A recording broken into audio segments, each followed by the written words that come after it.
At least on the plus side, like the bank sent me the disclosure form, and the closing costs I still owe are a couple grand cheaper than I thought. So That's awesome. that did help me feel a little better at least.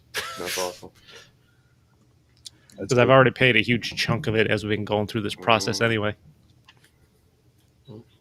Oh, we just go live? We are live. Live, peeps. We are live, my guys.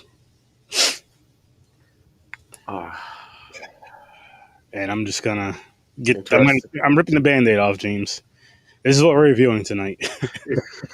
We are reviewing The Notebook, and we are reviewing Rocky. And we do have, wrong one. We do have some connections for these movies that we will dive into. Very excited. This is going to be fun. This just wait for those. You already know how we are. We say some crazy shit. We have some. We have our thoughts and views on these type of movies, especially these real chick flicks. We have our views on these, and we take these a lot more serious than we initially thought we were when we came up with the idea for the wheel to let our significant others pick, whatever movies they wanted to pick. It just couldn't be. That makes it more fun, man. It does. Yeah. It really does, because we were joking around. But when we got Sex in the City, we were joking around like, yeah, we're probably going to go into these movies. It was Sex in the City and City of Angels, I believe. We're just going to go into these movies, kind of just crack on and laugh, blah, blah, blah. We had a serious discussion about both films, but we went really deep in Sex in the City. We still have the same argument, and since Ibrahim isn't here to defend himself, he's working on his film. It wasn't the little girl's fault. He's not number one to blame. Yeah, quick shout out to Ibrahim as he informed us he will be taking a little bit of hiatus to work on a movie he's working on, of course, which we know not a lot about yet. Looking forward to in pieces. Honestly, we know as much as you guys do. It's the toddler's fault. My guy. What's up, Ibrahim? Hit that link up top so your name shows up. Oh, shit. It's the toddler's fault. Someone's an Ibrahim fan. Or it's him. That'd be fucked up. Not people. But shout out to Ibrahim, who's hoping everything goes great with his project he's working on. Take a quick drink for Ibrahim, guys. Let me do that.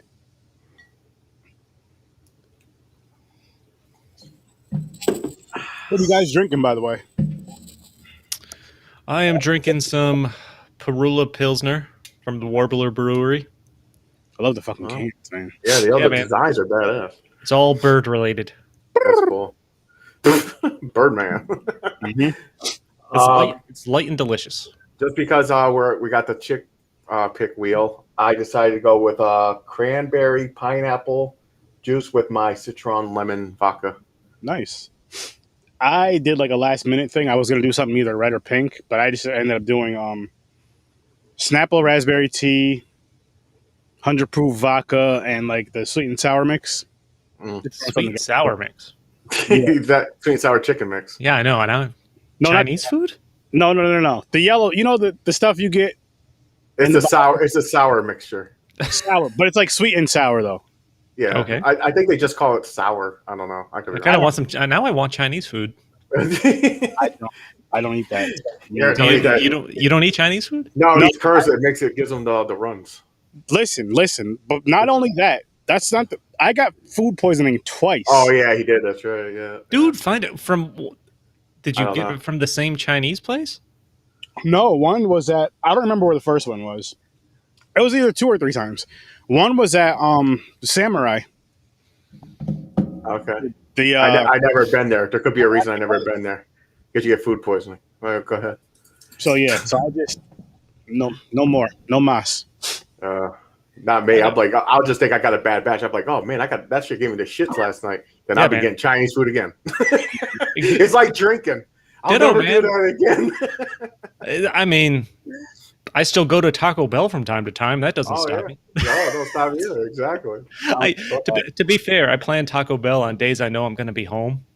Smart. At the very least. My wife's obsessed with if I'm out and about running errands or have stuff to do, I'm not getting Taco Bell. No, hell no.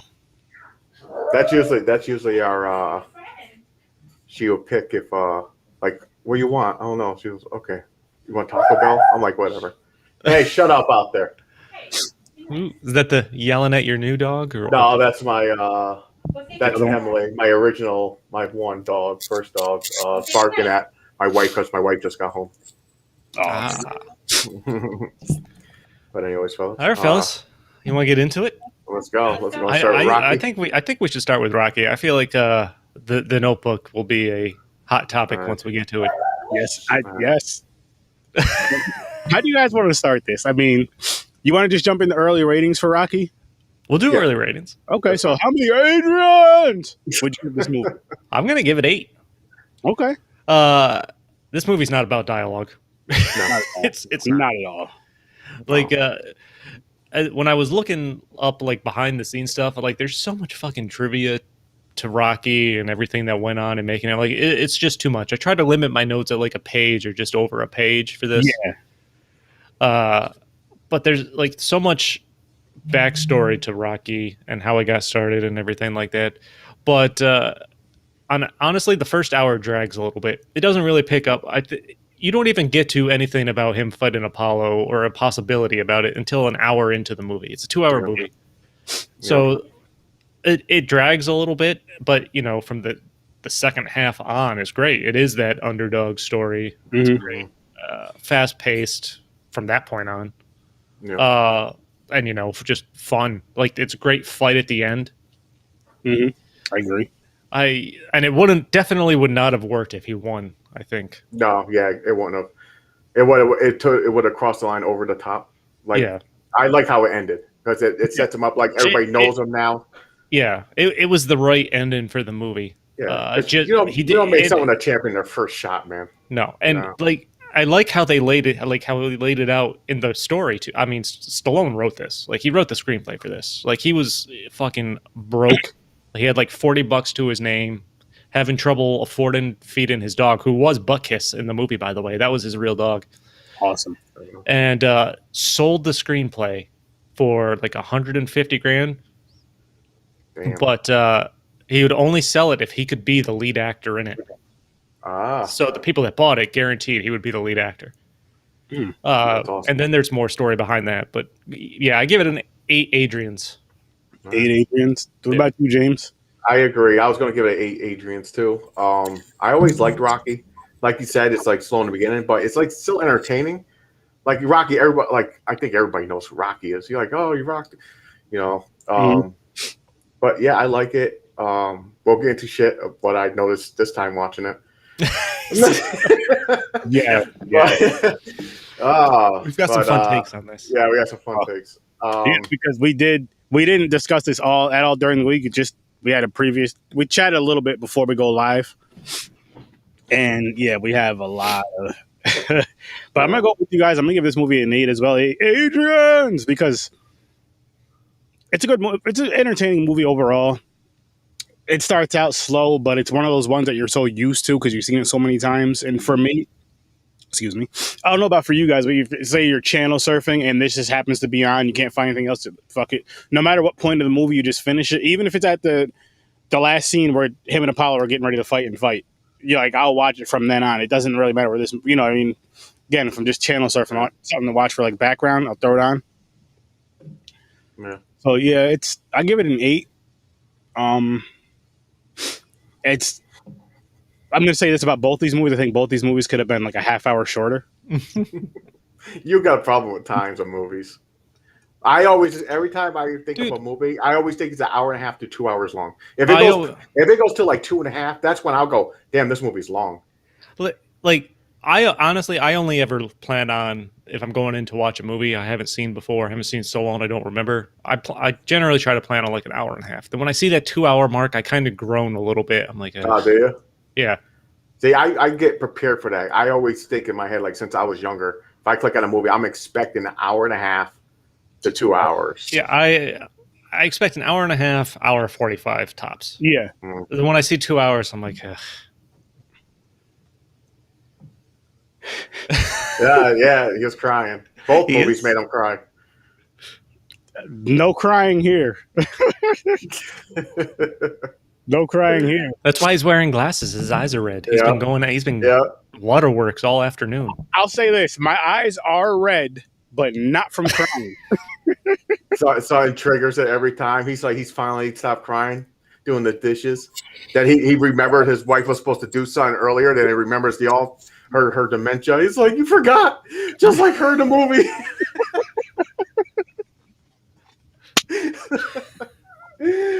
Holy shit! And we're not even talking about that. Yeah, we're not talking about that. We're on Rocky. Let's get into the fun part that we were talking about before this. Yes. How he's a rapist?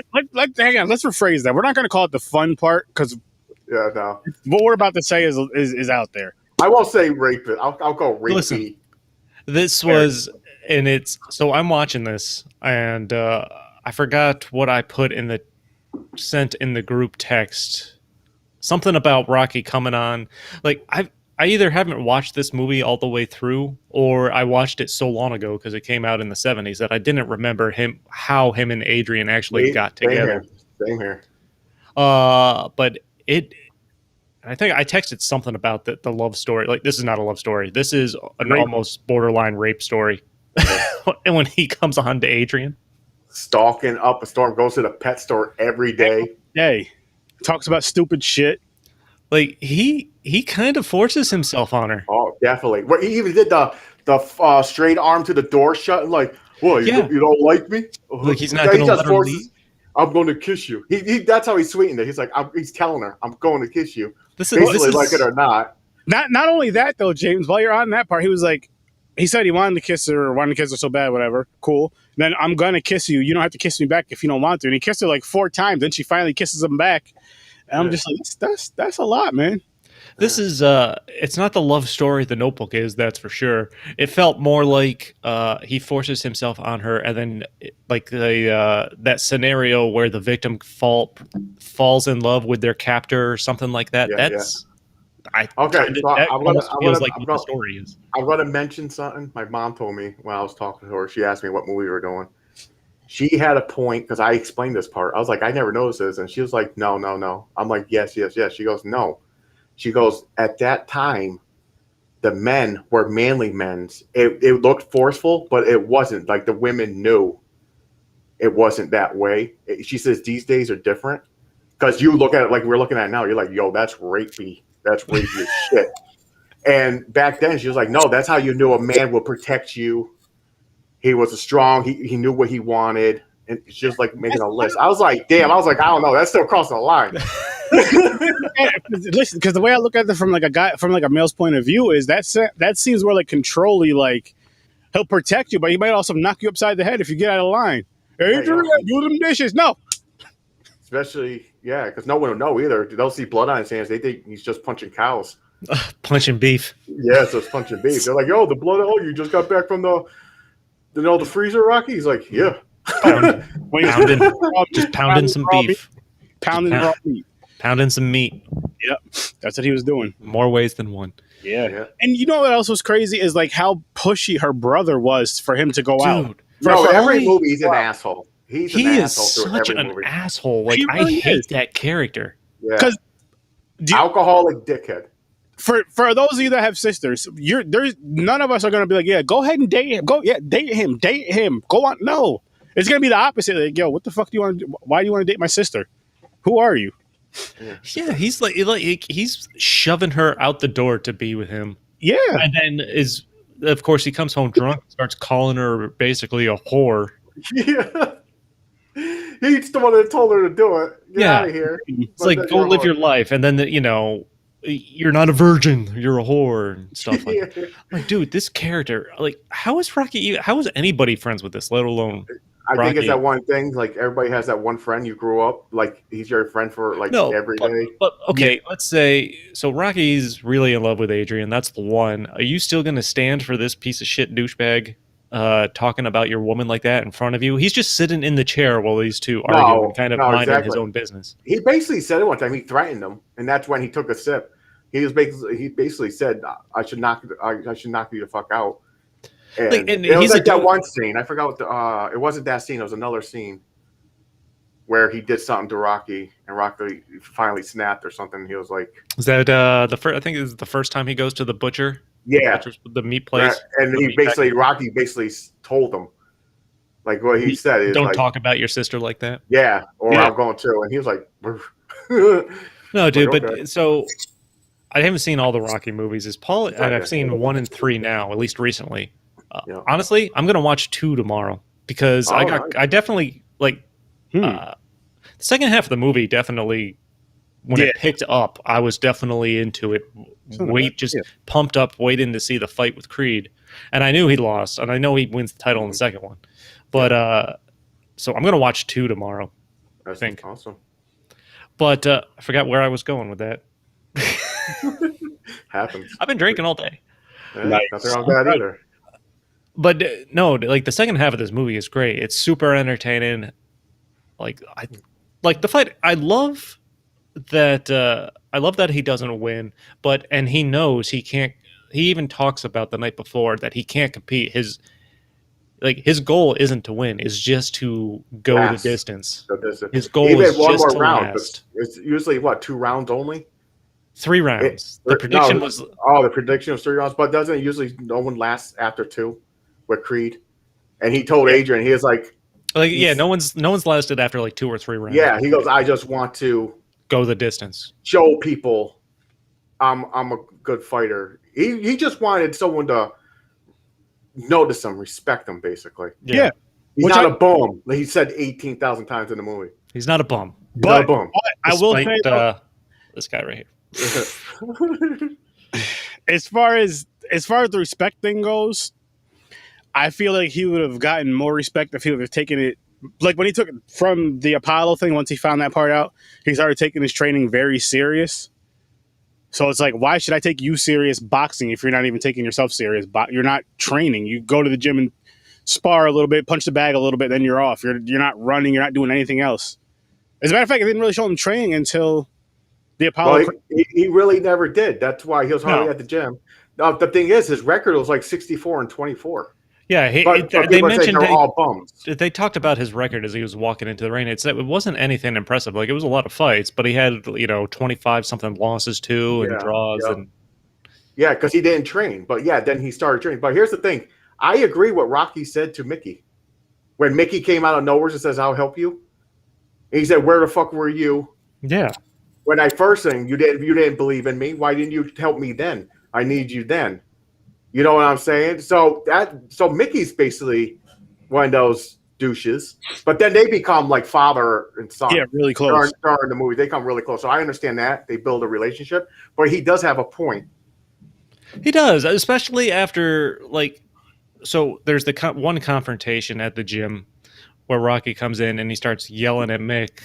It's like, what's your problem with me? And then, Mick turns around and tells him he's got the talent, but he's basically wasted it.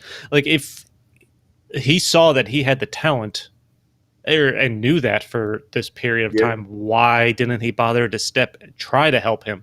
Exactly. So I thought that was kind of like a story flaw there. Like he knew. Yeah. Why are you just saying this to him now? Exactly. Yeah. I thought the same thing. Like I said, when I first seen this, I missed all these little things.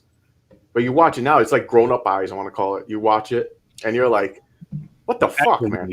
You're like, you guys are fucking assholes. And what so when Mickey goes to Rocky's apartment to offer to be, his manager and train him, Rocky goes in the bathroom, waits for Mickey to leave, and Rocky's yelling from the bathroom after Mickey leaves. That was, like, a lot of that improvised. Wow. Good. By Stallone. And he was related to the bathroom actually stinking from what I was reading. He was yelling about the bathroom and how everything stunk because it really did. Wow. That's good, though. That's a great backstory. Like, where were you? It's like you could feed off that. You can keep going on that. That was all him. That was like him in the moment. Cool. Anthony, Video Game Crosstalk, Rossi, got a big shout out for you. We figured out. I asked Chris an important question when we were watching Rocky, and he said, so Adrian's like, can you, I got to call, do you have a phone? I got to call my brother. So what Rocky does is he opens up the window, just yells out, her brother's like, hey, Adrian's with me, and then closes the window. Spoken like a true person that won't let his captive leave. Yep. Oh, yeah, definitely. But what we got from that, not the captive part, the Italian telephone. That's what we got from it. So the Italian telephone? Yeah, you can start using these. Well, out the window. That's also in the backcountry's hillbillies.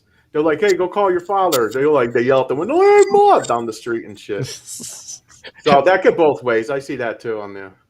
Hey, go call your father. Hey, go call your brother. Hey, Dad.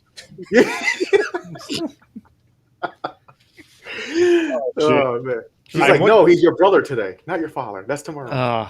Cousin dad. Yeah, it was real rapey. Like he did not let her leave at all. She didn't even want to go inside. She was like, maybe rapey's the wrong word. I'll say predatory. Yeah, predator, basically. Yeah, it's forceful.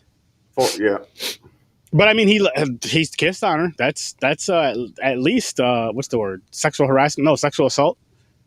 Would that be considered sexual assault? Basically, Paulie pimped her sister out too. Yeah, the only innocent person in this movie was her. Yeah, well, kind of was. She's the only innocent one in here. Everybody else is a douche, or rapey, like just backstab. You know, it's just she's. You know what? It's crazy. She's almost so innocent. She's like, and I don't mean this in a bad way, but she has like a child's innocence almost. Like she's like scared of life in the beginning of the movie, basically. Her life is pet shop, home, pet shop, home. And no one talked to me. Like anybody starts talking to her, she's like doing stuff. Like freezing. Well, I mean, in her defense though, if somebody like you're working retail, a young lady working retail, and the same dude, and you're working in the store by yourself, comes in every day and just talk, and you don't know what he's gonna do. Actually, that's it then. She's really not like that. She's only like that when he walks in because she's afraid of Rocky because she knows he's rapey. That's a maybe though. That's a maybe because we didn't see her as far as like we didn't see her story as far as with other people going into that store. You know what I mean? Because every time somebody else was in that store, Rocky was in there, and I'm just like, fuck. And by the way, I'm going to make this argument really quick. Go ahead. I want to hear. If you know how Rocky lasted, and that was the good part of the story. If Creed took it serious and trained, he would have never lasted. Creed would have wiped his ass.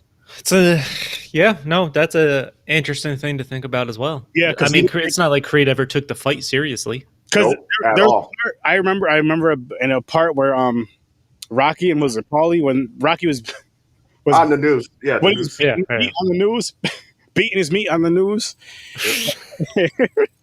Yep, TV, everybody's seeing it. So he's beating his meat on the news, and Apollo Creed's trainer is like, "Yo, Apollo, you should come check this out. Like, this dude he's not taking this a joke. He's going to take this serious, and he's boxing the meat or whatever." I remember earlier in the movie when he's beating the meat, Paulie's like, "You're breaking the ribs, and I remember I believe you broke Apollo's ribs in round one. Yeah, that was a little piece of foreshadowing there. Yep. So it was. I agree with you, James. If he would have taken the fight serious, he would have won. Yep. And you know what's funny about us watching Rocky and reviewing Rocky this weekend is fucking Jake Paul is fighting Floyd Mayweather Sunday. Yeah. And the reason why I'm putting this together is because it's like, now it's a YouTuber fighting like a real trained, a legitimate boxer. And this is just like, yes, this guy boxes, but he does it as more of like a hobby. Like, I don't know how to do anything else. I can't read, so I fucking beat people up for money, for the mob, and I box. But I lose a lot. Yeah.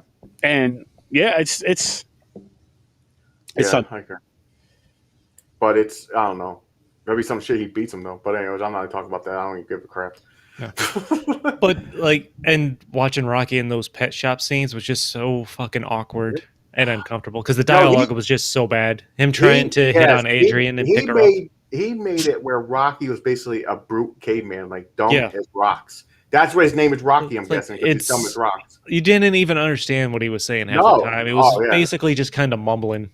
And by the way, the Italian Stallion, that was his porno. Yeah, was that what it was? Can you imagine him? Yeah. Conversation. Aaron, you know that, right? Huh? Stallone's porno. He did a porno when he first started his career, and I think it was called the Italian Stallion. Are you serious? I think so. I think that's the title of his porno. Never knew that. I knew he did that. I couldn't think of what the title was. I think it's Italian Stallion. So he got a little plug in there when this first came out. He's like, "Yo, buy my sex tape." The girl's name's Adrian too. He yells it out when he comes. He's like, "Wow, James." Did anybody else notice the changes in sound as you were watching this? Oh yeah, I expected it because it's so old. But yeah, it's old. And from what I was reading, like the budget was only ended up being $1.1 million. Hey, more than I would have guessed, honestly. When this came out, I would have guessed way lower than that. It's surprising. Like, obviously, the movie made hundreds of millions of dollars over time. It's still making money. Yeah, it's still making money. People are still talking about it. Us. Yeah, exactly. I think it's ranked as the second greatest sports movie ever, behind Raging Bull, from what I was reading. Yeah. So the budget was 1.1 million. So when they were shopping the script, Stallone wrote the screenplay, wrote the script. Two guys bought it. I forgot their names. Gave Rocky 150 grand, but Rocky said he'd only sell it to them if he could star. And a lot of studios were interested in the script. They were going to put out like a $3 million budget, but they didn't want Stallone because he was basically an unknown. Yeah. So if Stallone was going to star, that's when they cut the budget. They finally found someone that would have him star, but they'd cut the budget down to $1 million. Wow. I always say sucks for them. And the two guys that bought the script chipped in the other 0.1 million, whatever that is, 100 grand. That's crazy. Yeah. And like I think they took out like second mortgages and financed their houses or something at the time to come up with the money to do that. And that is a fucking gamble that has paid off. Oh yeah, definitely. That is a big gamble. So they must have seen something. They're like, yo, this story is like legit. Well, not even the story. They're just the concept. They're like, yo, this movie would be badass. No, like it's an absolute. I mean, it is that great underdog story that it's advertised to be, but like at this point, it's hard to imagine it with any kind of other actor. Yeah. Even after watching this, like you can see that the dialogue and some of the acting is terrible. But like, if this with the story and with the writing, if you had like A-list actors and like top-notch people behind this, what would it have been, do you think? I don't know. That's a good question. You know what it is, though? It might have been to the point though where if you have all that, it might have been overdone to where they fucked the movie up. You know what I mean? Could have been. Like because sometimes you have the best lineup of actors. You might even have a really good script, but there's just something that just for whatever reason just doesn't connect. It's just like it's almost like everything's so perfect that it should work great, but it's the complete opposite. It's just an expensive shit show. And that might be the reason why it's shitty, because you have this budget of all these A-list actors, but then it's like, okay, well, we have to pay everybody else. We got to pay the people who write the directors, all this other stuff, people who write the script. So the script's going to be, instead of getting him, we're going to have the guys from Popcorn and Pints write this script. You know, instead of getting this top A-lister that has a fucking amazing story, we're going to give these guys, hey, listen, write this script for us. Or what about it would have turned out like how Creed is? Like the newer Rockies. I haven't watched any of the Creed movies. I've been meaning to be honest, but I just haven't. I feel like if I go through these Rocky movies, maybe I will. Like Chris was saying, he's going to watch Rocky 2 tomorrow. I may do that. I may watch it during the week and go through those movies. Maybe. We'll see. Yeah. I don't know, but it's something to think about. Like, I think, what were we talking about? Like Purple Rain. Purple Rain, I thought, had a great underlying story. The movie they made was not about the story, really, though. No. Yeah. It was about Prince promoting his songs, basically. Yeah, should have just been a concert film that he put out, honestly. Exactly, yeah. But I thought it had a great bones for an underlying story. And Rocky has that, but the first hour dragged until you got to this, second hour where they're actually prepping for the fight and you're excited for the fight. The first hour was Stalky turned to, okay, she loves him now, love story. If that was a little more developed with some better acting and dialogue, I'm curious what that could look like. Yeah. But it's not something you can redo now just because of how iconic this movie is. I feel like it's also one of those things to where I got a couple things to say on this. I'll say one, it came out at the right time. Of course, came out at the perfect time, because a lot of 80s movies that we all love, that we all fucking love, they're gems, are the best ever. The acting is not so great. But I'm not saying those actors are bad actors, but a lot of those movies that we all love and enjoy, it's like a lot of their first roles or their first couple, so they're just getting their feet wet. And these movies ended up being fucking cult classics and all the rest of that fucking top tier shit, which is great, but it's just like they would only work in that era. Like if Rocky came out now, the way Rocky is now, from 76, it wouldn't work today. People would be like, what the fuck? No, you definitely have to rewrite some parts of it. And Stallone's not a great actor. He never has been. No, but it's Stallone, it's Jean-Claude, it's Arnold Schwarzenegger. He just fits the mold of an action star. You put him in an action movie with lots of awesome scenes and fun stuff to watch. That's his, bread and butter. They're perfect for those roles. Like he was perfect for Rocky.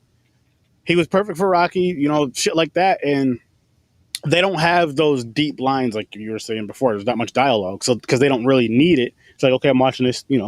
See the story, see him fight at the end, whatever. Well, he talks like a fighter, or like any movie in that city. Like if he played like I'm just the street, whatever. I don't go to school. I dropped out like middle school. He got that dumbness. He could play that part every time, every day. Oh 100%. Yeah, he's the mildly ignorant, jock type guy.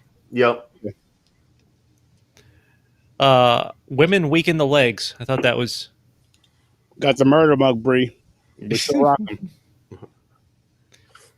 Women weaken the legs. I thought that was good on Mickey's part, but and I was waiting for Mickey to yell at Rocky because he not only did he not stop seeing Adrian after that, they basically moved in together. Yeah. No, but as a roommate, they just couldn't bump uglies, but they could live together and stuff. But I guess I don't fight, so I don't know if that's true or not. It makes sense. Murder mug. Hell yeah. Mine's up on the shelf in front of me. He's lying. No, he's not lying. He's got a picture. I'm using the pint today. And dude, watching him drink those raw eggs, I thought I was going to gag. Yeah, I did it before. Have you really? I did it when I was 12 years old. Okay. I was at my friend's house. I knew he did it, but we watched like wrestling and I don't know, something to do with a wrestling movie. Then we watched any sports movie, basically, like when you're training. It's like before you work out, they always down the raw eggs. So is this and I know that's become a thing. Is it because of Rocky that really became? I believe so. It's I think Arnold Schwarzenegger, I think, did it first. Behavior. I knew he did it, or maybe I had forgotten, but it didn't surprise me. But I thought when they did it, it was only like one or two. He fucking puts like 6 in a glass. He put like 6 eggs in there, and he downed it. It was like how it does that too. It drips down like snot on you. All of it don't get in your mouth because it's weird texture. But you're not supposed to do that now because they found out you can get salmonella. You get all that shit. Back then, no one caught that. They're down on shit every day. All the people are bodybuilding and training. It's not that no one caught that. It's that they didn't know what the fuck they had. That's true. They could have got sick. Like, I got a bug this week. Dude, what's wrong with me? But I did it before. I was 12 years old. And I didn't do that many. I think I did 2. It's 2 in a cup. Yeah, I don't know what it would take for me to even try that.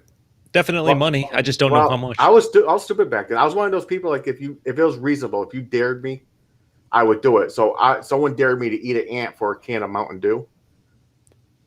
And I did. I took an ant off the ground. I was like, look, it's just protein. There's nothing wrong with it. Whatever. I was never that person. Yeah, I was like one of those people. I don't know why when I was younger. I was like, I can do that. Like, come on, I'll do it. You can't tell me that the fucking Rocky music isn't some of the most motivational goddamn music you've ever heard. Eye of the Tiger is still on the top charts for motivation. Yeah, Eye of the Tiger didn't come out till Rocky 3, but the Rocky theme song. Yeah, it's good rap music too. It's just fucking I'm sitting I watched this movie on my laptop as I was sitting in bed, and I just started I'm pumped up. I want to go do something. He's running up the stairs. Like they even showed it the first time when he's just started training where he's winded, but then he's just running up the stairs like nothing, bouncing around at the top. Dude, I all that stamina. I hate running so much. I hate it. If someone was chasing me with a gun or a knife and I was running for my life, I'd only go so far before I just stopped and asked them to kill me. Dude, I don't like walking. Fuck, I really do that sometimes. I'm comfortable. I'm like, fuck, I gotta pee. I actually get angry because I have to get up and walk to the bathroom. Dude, I don't I hate running, but I don't mind biking. I don't mind elliptical machines if I were at a gym. But just you know why? You want to know why a treadmill or something? Like if you're doing an elliptical machine, you're doing it. When you get tired, you're not across the town and you go, fuck, I get home. You can just get off and get in your car and go. That's very true. You're not wrong. Very. That's a good. No, because people, you got to commit, man. Like if you're like, okay, I'm going to do 2 miles. You're like a mile and a half. You get tired. You're like, I got to run back. Yo, I gotta go, man. I'm fucking tired. I don't know what's going on. Lay down, take a nap in the grass. I also enjoyed once the fight, after an hour and 50-minute movie, a 5-minute fight, Apollo coming out to the ring dressed as George Washington. I forgot how flamboyant the character was. Yeah, that was like over the top. That's what I'm saying. He didn't take nothing serious. He came out as like it was America versus Italy. Yeah. Like a war. Like, oh yeah, we're going to kick their ass, blah blah. He did not train. If he did, it was like lightly. He was basically in a suit on a boat all the time. No, he was basically a businessman. Yeah, at that point. That's exactly what he was. And that's what happens. And he even whispered in the ear, "You're not getting a rematch." Yeah, because he was like, "Holy shit, this dude can beat me." He fucked me up. He fucked me up. And like, I'm happy with the way it ended, but as he's there yelling Adrian, and you just hear the announcer in the background saying the split decision goes to Creed. I felt like I don't know. I just kind of felt like that could have been developed a little bit more. Yeah. I don't know. It felt like a little something was missing. You know what it was? It didn't have that intense anticipation of like who won this fight. Because they said it was a split decision. Like if you're watching like a real MMA fight or boxing fight, you're like, oh shit, who the fuck won this? And you're waiting for the announcements and all this. Like they were like let's get the judges scorecard. They should have had that scene more of, calmness, whatever, just standing there, refs holding the guy's hands, like who won? Apollo Creed by split decision. And then the cheering and the music plays because yes, he made it that far in the fight and he lost by a split decision, but boom. So if they would have switched that up, it could have helped, but yeah, not important. I don't like. They needed to either add something in there to burn it back down a little bit before it went to the credits, or if they did it like Aaron just said, I think that could have been more effective. Yeah, something. It just needed a little bit of something. Like he just went when he wrote it. He was like his goal was accomplished. So the announcement and everything didn't matter. He overpowered it. Adrian, I did it. I mean, I think they could still the fight. They could still portray that, but I think that could have been done slightly differently. I don't know. Yeah. It did feel like something was. I felt like that's it. Like I knew that was coming, and I'm still like that. That's how it ended. Okay. You know what? Too with that, Chris, it would have made the ending a lot better, and like we're saying, a lot more impactful because it's like, oh shit, who? Like, say if it's the first time you watch this movie, like, oh shit, who won this fight? And they dropped the ball with that, just kind of announcing it. It was like an afterthought. Like after the fight happened, it was an afterthought. Which, like, he's fucking called for Adrian, which whatever. Here's how it should have ended, guys. He's in the ring. He laughs. Adrian's coming. You see her running out to the crowd, and he's like, "Adrian, I did it!" But Adrian, there's 2 officers behind her. She finally gets brave enough to press charges.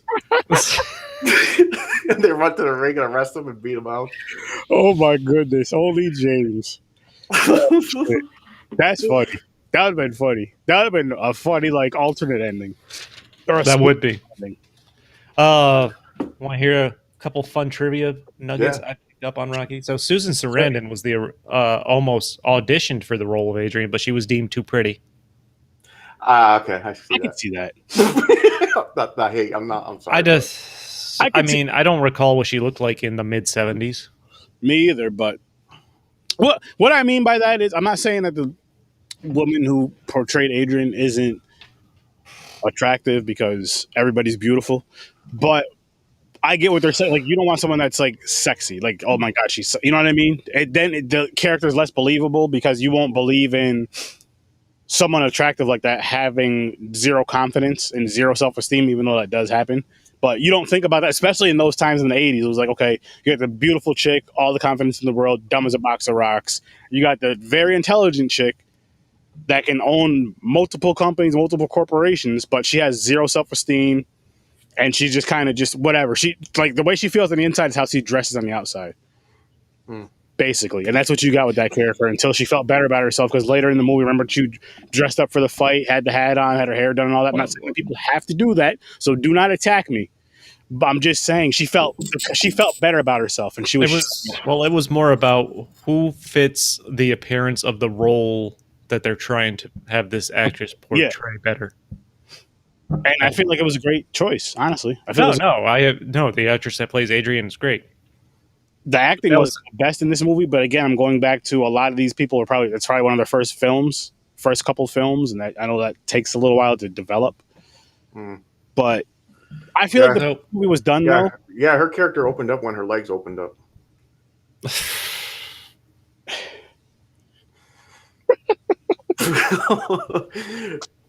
Okay. All right. Okay. You're right, James. So, some of the plots, like all his training stuff, like the punching of the meat, running up the stairs, that was kind of like based on, from what I was reading, real life exploits from Joe Frazier, who they gave no credit to. Oh wow.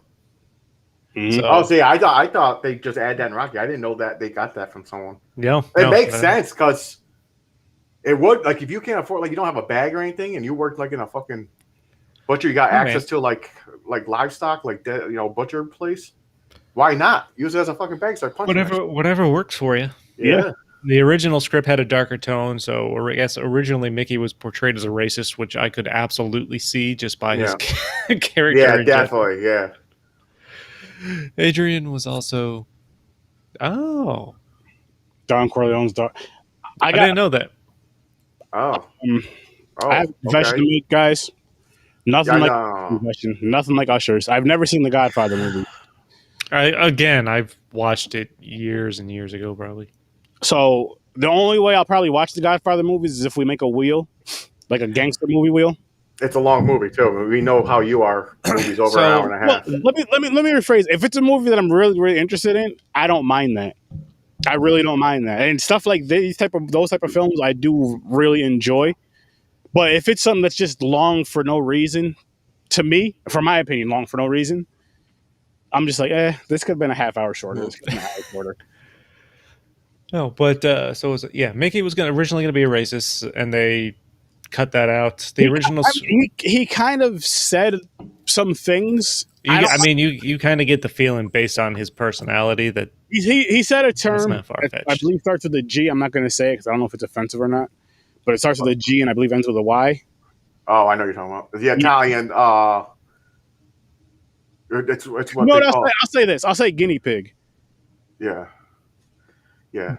But earlier in the movie, matter of fact, when he says that is the part when him and Rocky are arguing. When he's talking about when Rocky's pretty much like, "Where were you when I needed your help?" Like that scene right there when he's talking about his scene, like, "Hey, I fought this guy. I fought that.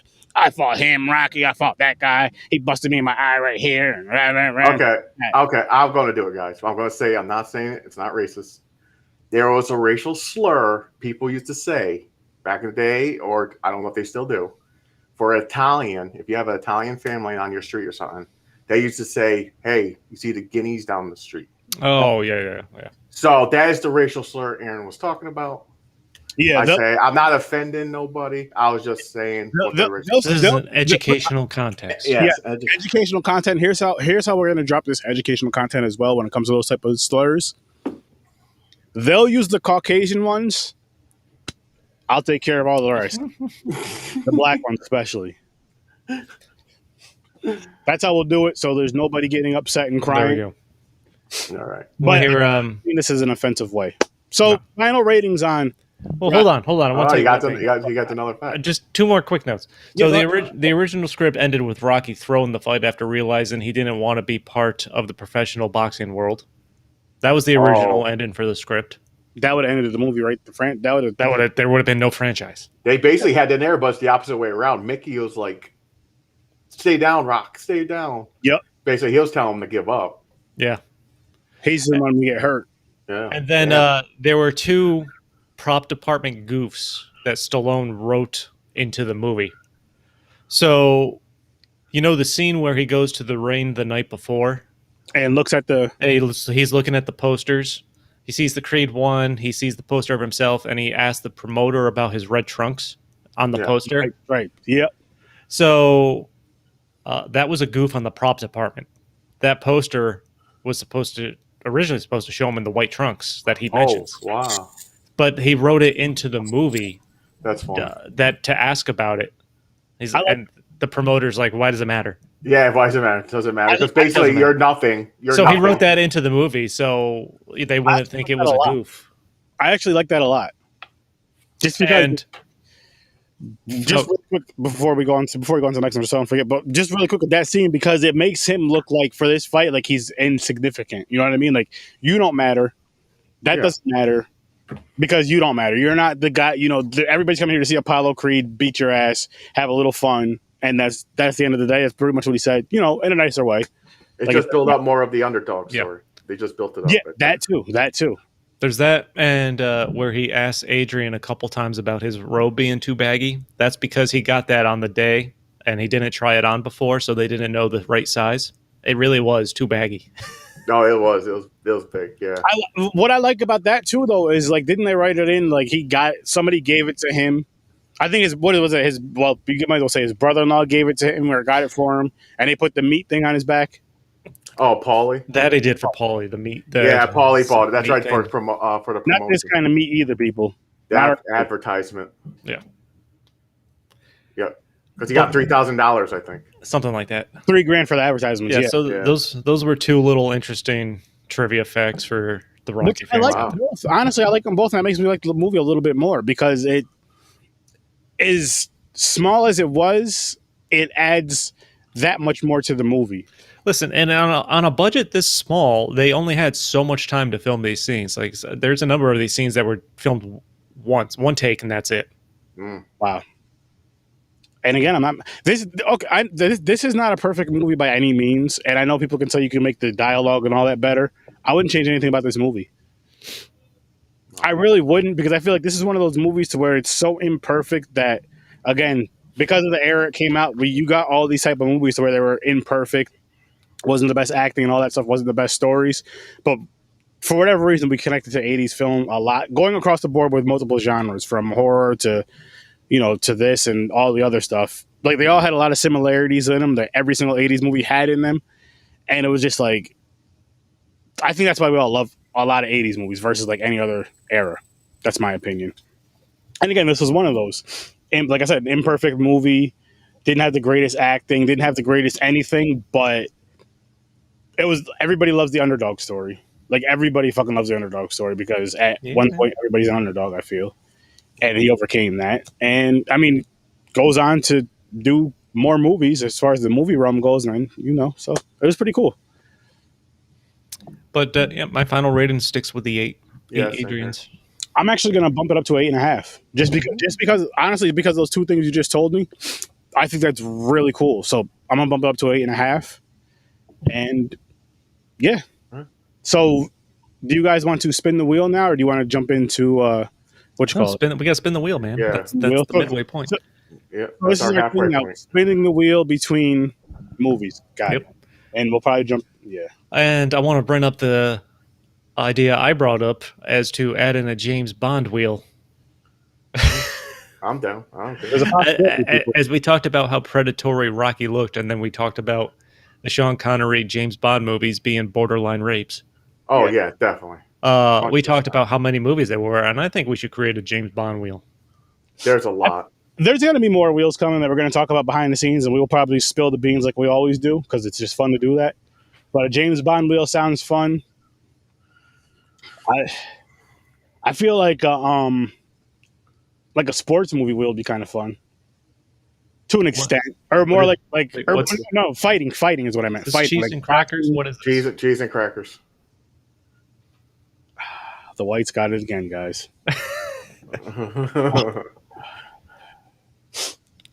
There we go. Reviewing and watching next week. Cool as ice. Yeah, that'll be fun. I'm not gonna lie. I've seen that movie once. I haven't seen it. Long time ago, man. It's so bad. I've never heard of it until Chris added it to the wheel. I remember as soon as he told, I was like, "Get the fuck out of here!" It's been so long. Well, Monty Python is on here. Yeah. Oh, Aaron would love Monty Python. Single white female. Oh no. Is that an Ibrahim movie? Yeah, I seen this a long ass time ago. I know of it. I haven't seen it. Fuck. I think that's it's a stalking movie. I think. Yeah. Whiter than that title, right? Like it's right in there. Single white female. The caucasity. The caucasity. Listen, I'm gonna make like a thing for us so when I can pop it up. The caucasity. I just have to think of something, but it's gonna say the caucasity with some sort of picture. And it's something that, me and James are just having this conversation about how we didn't say that word in a while. I feel like we're gonna be saying a lot next week. All right, that's a fun word. It really is. It's not derogatory at all either. It's funny. I should get a shirt or a mug made that says the caucasity. Where the caucasity of this cracker. Do it anytime we review this wheel. What? I can't. These are too small for me to see until it lands. Is it Billy Madison? Yeah, I don't know. Oh shit! No, it starts with a V. Vertical limit. Is that Ibrahim's too? It's not mine. It's not mine. Vertical. I don't know what that is. It's got to be 2 Ibrahim movies. Holy shit! And he's on hiatus because he's doing his own movie. This is how he got us. This is how he got us back. That's what he gets. He's like, I'm still there, guys. I got both my movies here. All right. I seen the one. I didn't see Vertical Limit. I don't think I could have. I don't remember it. I haven't seen either movie, but No. So, guys, the time that everybody has been waiting for since last week. It's time for us to dive into The Notebook. I wish all 4 of us were here, especially for this movie, more so than for Rocky. But we're here now, and we're going to be honest. We're going to give our male point of views for this. We look at this with more, and this isn't to be offensive, ladies, but we look at this with more of a logic than like a lovey-dovey romantic thing. And we look at it from a guy's mind of like what the guy was thinking at the time, just because you'll see. You've seen us with Sex and the City. You've seen us with other movies that we've done that were kind of that lovey stuff. City of Angels, the Zach Braff movie. I forgot what it was called. The Long Kiss or something? The Last Kiss. The Last Kiss. And other movies that had like Rocky just now. So we're where we're going with this. We're going to go down some crazy roads. It's a connection. What we agreed on. Right now, people, it's a love story. Rocky and The Notebook. Yeah, that's the connection. That's my connection. If you have to go pee, go now, people, because we're really about to, do this. And use the toilet. Don't use a purse when you got to go pee. Please. Don't forget to sit down. There's so many wrongs in this movie. I'm not gonna lie. I liked it. Wow. I liked it more than I thought I did. Okay. I mean, it sucked me in. I sat down to watch it. Drinking a beer. I mean, it's not bad. But listen, I saw the 2-hour time limit. I watched this once before years ago. Yep. So I had a vague memory of some stuff that happened and how it ended and everything like that. I remember, and I went to start it. I saw the 2-hour time on it again, and I groaned because I like to get stuff done. But I even thought the pace was good. Like for 2 hours, I didn't really waste a lot of time, I thought. Yeah, I noticed that too. It was a long movie, but it flowed. I want to say it flowed. It's kind of like Aaron, like, rappers have a flow. Or because of the wheel it is, goes with the flow like a period. And with that being said... Wow. Damn, okay. With that being said, like, I do feel like this movie could have been about a half hour shorter. I feel like this about both of these movies, Rocky as well. But what are we calling this one? How many cheating whores? I mean, James, listen. wait, we didn't get to that point yet, James. I got to say my piece really quick. What I was going to say is, I didn't hate this movie as much as I thought I was initially because I don't. Yeah. It really was a good story. I will say that. And it's a good story. It was one of those stories to where, which I'm gonna ask around the room. All 3 of us were in different places, but you know what I mean. What this guy did, let's say 100 years from now, just because I don't want to wish this upon anybody, but let's say 100 years from now, same situation as far as when he's older, telling her the story. Would you do that for your significant other? I'm sure it's going to be a yes all across the board. Yeah. To me, yeah. But Listen, you're not going to abandon them. You're going to be there for life. If that's your soulmate and you're Well, there for them. That's because they did have, yes, their children were grown and had like grandkids, and they were like, Dad, you got to come home because we miss you. And he's like, this is my wife, this is my life, this is my soulmate. My home is with her. Like, my house is here, but my home is with her, which I feel the same way about my wife. And I believe they said that really quick. They said that in The Conjuring 3 or one of the Conjuring movies. I could have sworn they said that. I could be wrong. Oh, where Ed said to his wife? Yeah, like, my home is with you. Yeah. Something along those terms. I just watched Conjuring 3 Double. I watched the whole Conjuring universe this whole week. No, I gotta do that myself. He said it in part 3, the new one. But Chris, if you haven't seen it, I have a thing for the chronological order. I saw that. I'm gonna watch them from because they it starts with the. I didn't realize the Nun and those other movies was part of it. No one did until it is connected. You'll find every connection in every movie. Really quick, this right here. That's the thing. If you want, I could send it to you in the group. So yeah, I knew about the Annabelle stuff, the movies. I didn't realize the Nun was part of it. There was a show called Paranormal State that Lorraine Warren would come on as that Sarah and I would watch. She would come on as like their psychic or whatever. I love that. I love that show. That was a good show. That dude went crazy though. But anyway. Oh yeah, he had a serious drug problem and everything. Yeah. Oh man, I forgot. Oh, the Nun, Chris. The Nun, real quick. Why it's how it's connected. So in the I sent it in the group chat really quick. The Conjuring movie, I believe it is. The film he's teaching in the class of the exorcism. It's been so long since I've seen the Conjuring. That's where it's connected. They did the exorcism for the person who gets possessed by the nun. Okay. Yeah. So. Great franchise universe. Yeah, I like it. I've enjoyed the Conjuring movies. They were good. I enjoy everything about it. I do feel that La Llorona and The Conjuring 3 are the weakest out of the whole thing, but they're not bad. Okay. I do have to go back and watch both of them because I watched them both for the first time, actually yesterday. Honestly. All right. Let's talk about The Notebook. What's the ratings? What we guys give? Early ratings? Early ratings. What are we calling the ratings? I don't know. I don't know. It's cheesy. Don't say notebooks. No. How many times you had to tell how many plantations? Wow. I was gonna say how many times you had to tell your dementia wife the life as a story. How many reminders? We could do better than that though, James. Wow. Where you go for? You want to go with Christmas? How many? No. How many Ferris wheels? Because he jumped like a maniac. I did enjoy that scene. Okay. Which is actually a great place to start.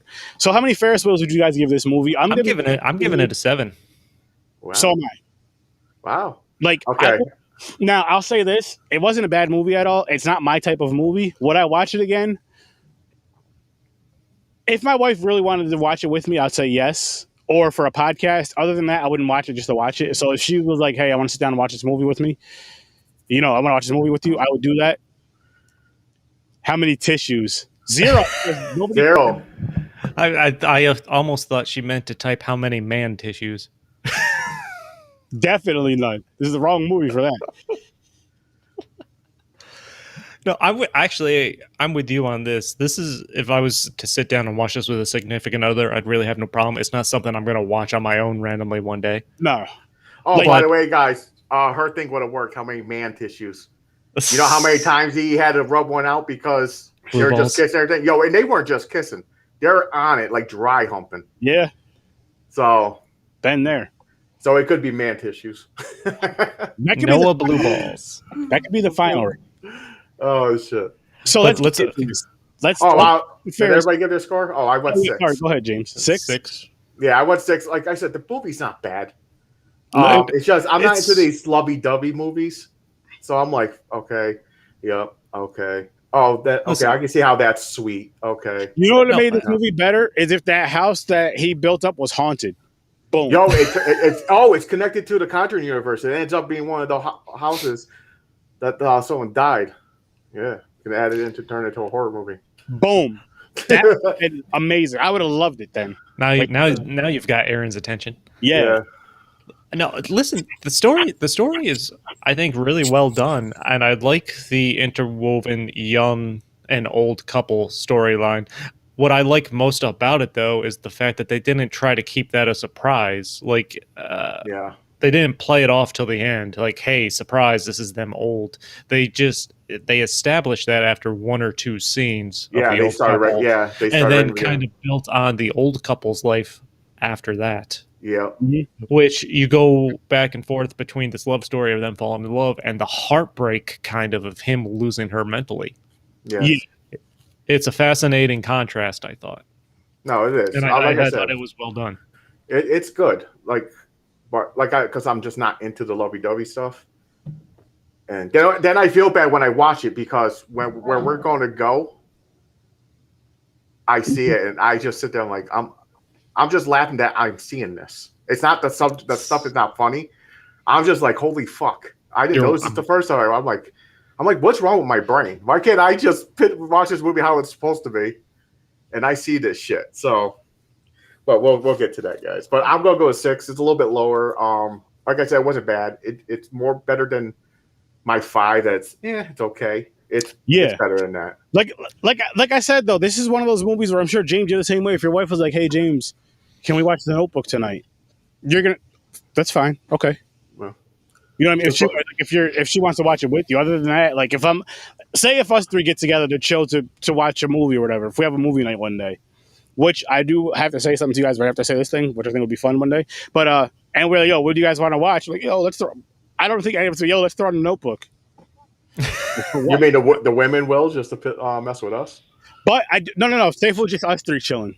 Oh. Say like the lady went out and about, whatever, and we were just chilling at the cribs. Someone's house. But I'm going to remember that if that ever does happen. I'm going to be the one who yells it out. I do have something, though. I do have... fuck, what was I going to say? Okay, so really quick, my one thing is... Oh, shit, I forgot again. Oh, here it is. So, last week, when I told my wife that this movie was picked, she told me that, and ladies, if you're watching... As a matter of fact, anybody, men, women, children, if you're watching... We do have a large female audience. Do you... throw on. She said that she'll throw on somebody when she wants to have a good cry. That's weird to me. That's crazy to me. But again, my wife told me that. Now I don't know if your significant others do that, and anybody that's watching, do you guys do that? I don't. Like I don't watch a movie for a certain emotion to get a certain emotion. I just watch it because I enjoy the movie, or I watch a movie because I've never. I mean, if it's a movie I've seen, I'm like, I want to watch this again. I haven't seen it in a while. The closest I get is like I'm in the mood to laugh instead of watch like scary. Like that. If I am in a depressed mood, I don't put something on to watch. It just changes the music I will listen to. Yep. It's music or but you're just like zoning out. You don't like sitting like, oh, I can watch this movie. I'm going to put this in because I'm but down. The thing is like not necessarily to change your mood. It's if you want to have a good cry for whatever reason. Yeah, I don't do no good cry. I can't remember the last time I cried. I will drink and find acoustic music to listen to. That's if I'm in that kind of mood.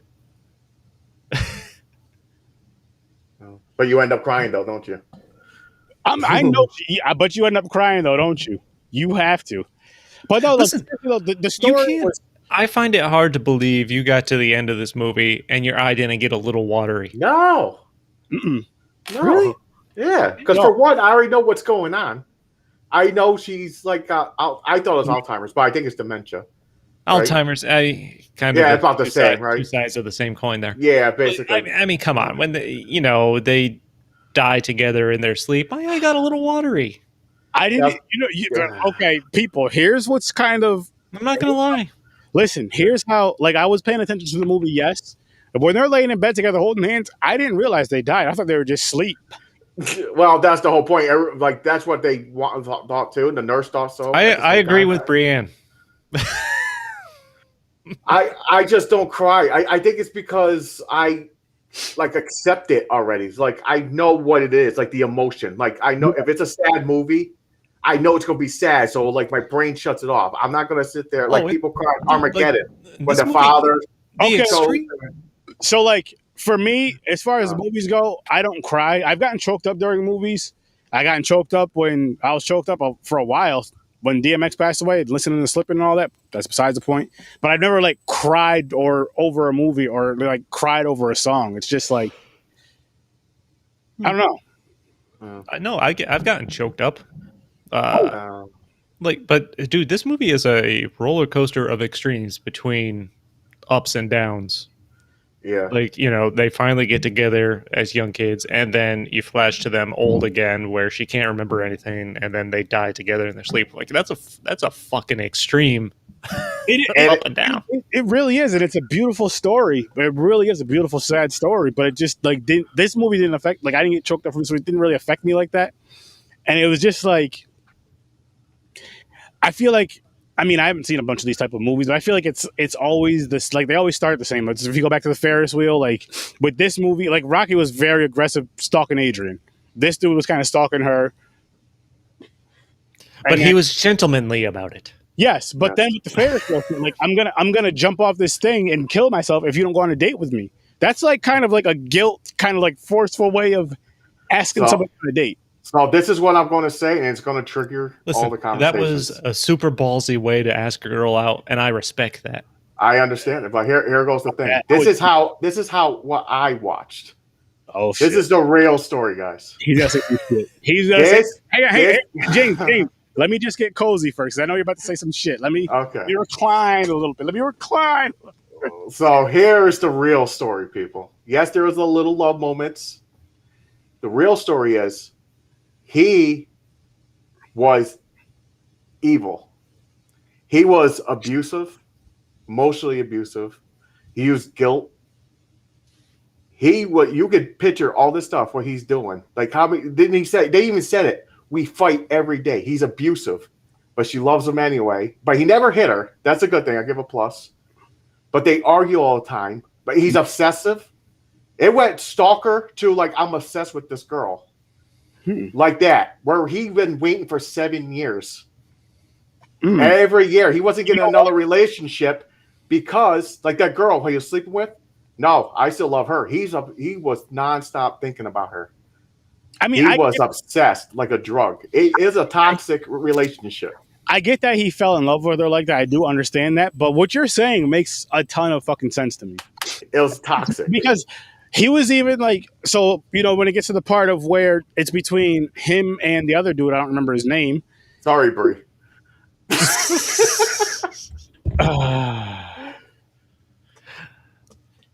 Yes. Two wrongs don't make a right. They're both abusive. She was, but I feel like he was way more obsessive. Oh, he was. He was more obsessive and he was more possessive. I say that because she did kind of move on with her life. Like, I will say her mother's a fucking bitch. That was her mother's fault because it was like, oh yeah, her mom was looking more at like the finances than this guy makes you very happy. Money, no matter how much money you have, true love, is never gonna. And by the way, another wrong. It don't matter. I understand she still seen his face and loved him. She went back. She planned. She knew in her soul she was going to cheat on her fiance. Oh, 100%. She knew when she went back that's where it was going to end up. All women are innocent.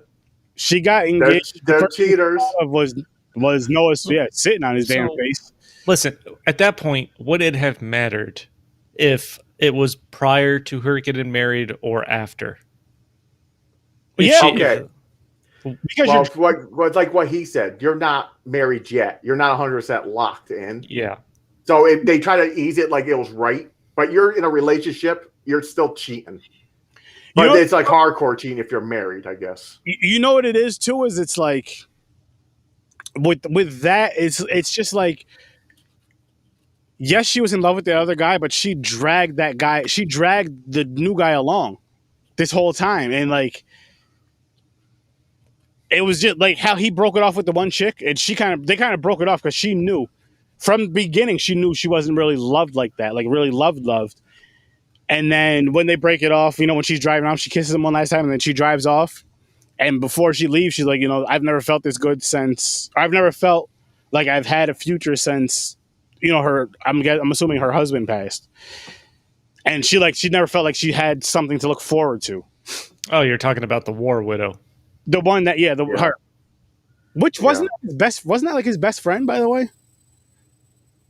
They didn't really show him with any friends. No, his best friend was the dude that died in the war. Yeah, that's what I'm saying. The one, which was the one. Oh, what's that? Oh, you're saying was that his woman? Yeah. No. Okay. That's what I was asking. Okay, all different, right. totally different.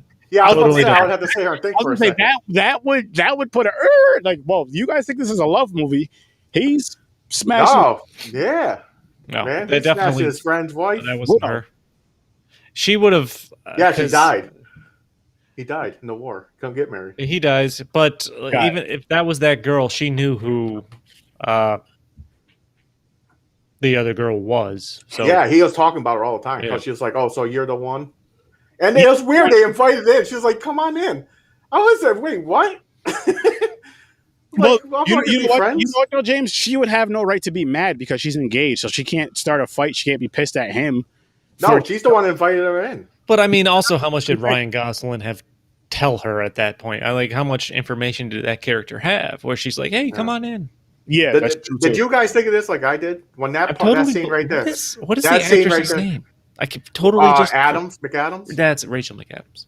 So when they invited in, when Rachel McAdams invited that one girl, why don't you come on in? You think at the moment Ryan Gosling's at the door going, "Wait a minute, is this going to a three-way?" I don't think so.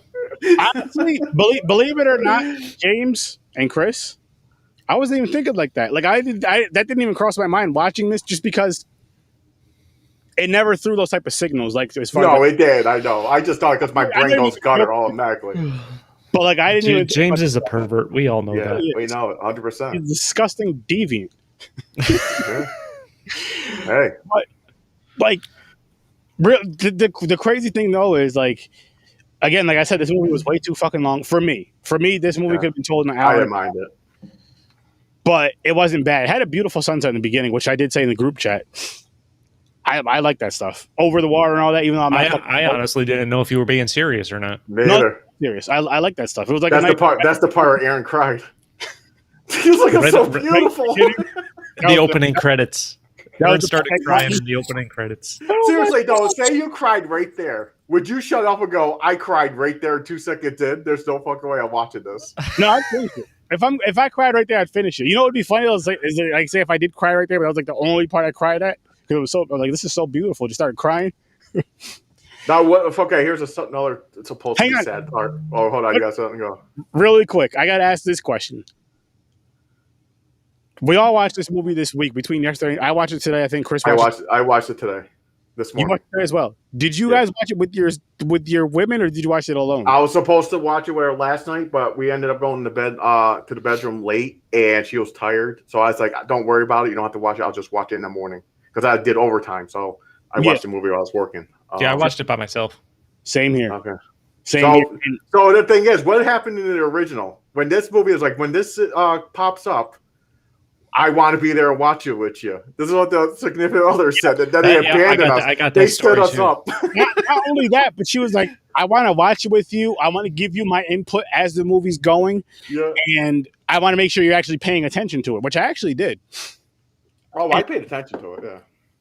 Yeah, you know what I did though? I smoked a little bit before I watched the movie, so I was like, no, I didn't. I wanted to, but I didn't because I had an interview later. Oh, I don't fucking remember. Forget it. It was so damn long. He smoked before this, and now he can't remember. Yeah. But no, like, again, honestly, I was going into this movie like, oh, fuck, this is gonna be a 2-hour fucking. Oh my gosh. Let's get it over with. But I was just like, it's not bad. I was eating some chicken wings, watching it, and then wash my hands and chilling with the dog. Like I said, I don't think they wasted time getting through the story, despite it being 2 hours. They didn't really waste a lot of time, and I think that was a big help. Like, they could have put a lot more time into trying to develop them falling in love, and they didn't, and I'm glad they didn't. Yeah, that's true, too, because then that could have been like another fucking hour. Yeah. Easily. Or the hour of stuff we don't care about. Yeah. They're like, they met, they spent 10 minutes of him trying to, not even 10 minutes of him, Ryan Gosling trying to convince Rachel McAdams to go out with him. They go out, they, cover the date for 10 minutes, and then from there on, it's like the relationship escalates through the summer for the next 10 minutes, and then they're on with the So, being apart. really quick, hanging on the Ferris wheel. She sexually harassed him when she pulled his pants down, or sexually pulled his pants down. That's one. And then laying in the middle of the fucking street, I do not think, especially if we're not together, if I go up to, before she was my wife, hey, let's lay in the middle of the street and look at the fucking street lights. To be fair, you would probably blend in more than James and I. That's very, very true. That's why I'd be at nighttime. That's why I'd be wearing something bright like this. But I'm not doing that. Like, if you want to put a blanket out and lay down, look at the stars and like the grass or something cool. But he wanted to look at the stoplights change. Honestly, I'm not gonna lie. I did that. I didn't watch the stoplights, but I did lay in the middle of the road before. Were you just laid there? No, we just laid there. Who? It was a few of us. Hang on. Before you answer this, was it you and somebody from your past, or was it you and one of your boys doing something stupid? No, it was a mixture of the past with multiple people. There was female. There was female. There was a couple of friends. We were just laying in the road, just laying down, just chilling. Was everybody there Caucasian? Yeah, makes sense. Caucasity. There it goes. Caucasity, man. A lot of caucasity on that street. But no, I remember doing that. I was also the type we used to like sit on the curb of your street. You just sit on the curb and just sit there. No, that I've done. That I get. That I've done. But I don't know. Laying in the middle of the street, I can't say I've done that. Okay. No, I don't think I have. Again, I don't know. Maybe when I was a kid doing dumb shit, because we did dumb shit as kids, especially us being boys when we were little. That's what I'm saying. We're being dumb. Falling down drunk. But, haven't just laid there willingly. No, I don't remember. I don't think there was drinking involved. I could be wrong on that. There probably was. Who am I kidding? Probably everybody's laying down because they're too drunk to move. I like the quick little montage they did of when he was trying to sell the house, and the one guy offers him like more than his asking price, and he takes the shotgun up, saying that anyone would do that. Crazy. Someone's just crazy. I'm like, who cares? They got your house. Why does it matter? You just know they're building up. He's not getting rid of it. It was for he built the house for her. He wasn't going to sell it. Yeah. Which the porch and everything. I do respect that, though. I think that's pretty dope too. And it's like, what would have happened if it didn't happen? Like, if it didn't happen the way it did, if she ended up with what the fuck was the other guy's name? Brian? David? He would have became an alcoholic, died alone because he was so obsessive and I think a little bit manic. He had a little bit manic in him. We could have gotten The Conjuring because he could have started killing people. No, he would have hung himself. He would have died. The house would have been haunted with his spirit looking for her. Always her. You can turn anything into a horror movie, basically. Just add a ghost to it. And I mean, because the way the house looked in the beginning. Well, no, because they say it's basically a plantation. He bought it, he fixed it up. Oh yeah, that place is definitely haunted. They say majority of plantations is haunted. Likely by slaves. Yes, exactly. Because there was so much bad evil on those lands. By the way, the majority of this was filmed in South Carolina, where I used to live. Really? Nice. And you came to New York. What's wrong with you, man? No, I'm from New York, so I spent 5 or 6 years in South Carolina. But they were all around like the Charleston area and the islands and stuff like that. Okay. But is that where you live? South Carolina? I lived in South Carolina, but I was on the west side. That's Charleston's the coast on the east. Oh, okay. It's like a 3-hour drive. Okay. Got it. I love how we turned The Notebook into a horror movie. I love that. And it's one step away, right? Yeah, basically, like I said, one step away, where he basically kills her or kills the boy of the guy because he sees her when he's on the bus. He sees her walking when he went to get for the house. So he can build the permit. He sees her. It could have started right there. Could have found out she was engaged. Could have killed He could have killed a lot of redheads. Oh, he could have went serial killer. It looked similar to her. But no, that was a toxic relationship, though. If you really look at it, it was just so many signs. It started out toxic. It did turn out like he really loved her. He stayed with her to the end. Oh yeah, he definitely did. Did. It definitely looked like there were certainly some few toxic elements there, but at least to Ryan Gosling's character's credit, like he never forced her into anything. No, he didn't. That's true. No, unlike Rocky. Yes. And even in like Rapey Balboa. Unlike Rapey Balboa. Rocky the Rapist Balboa.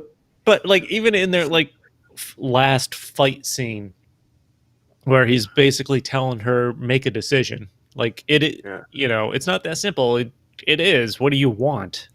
That this is one thing I do like about movies, which I was explaining. I was discussing this with James the other day about like certain things that happen in horror, like the Conjuring movies. It's like something that's small and it seems insignificant, but it's not.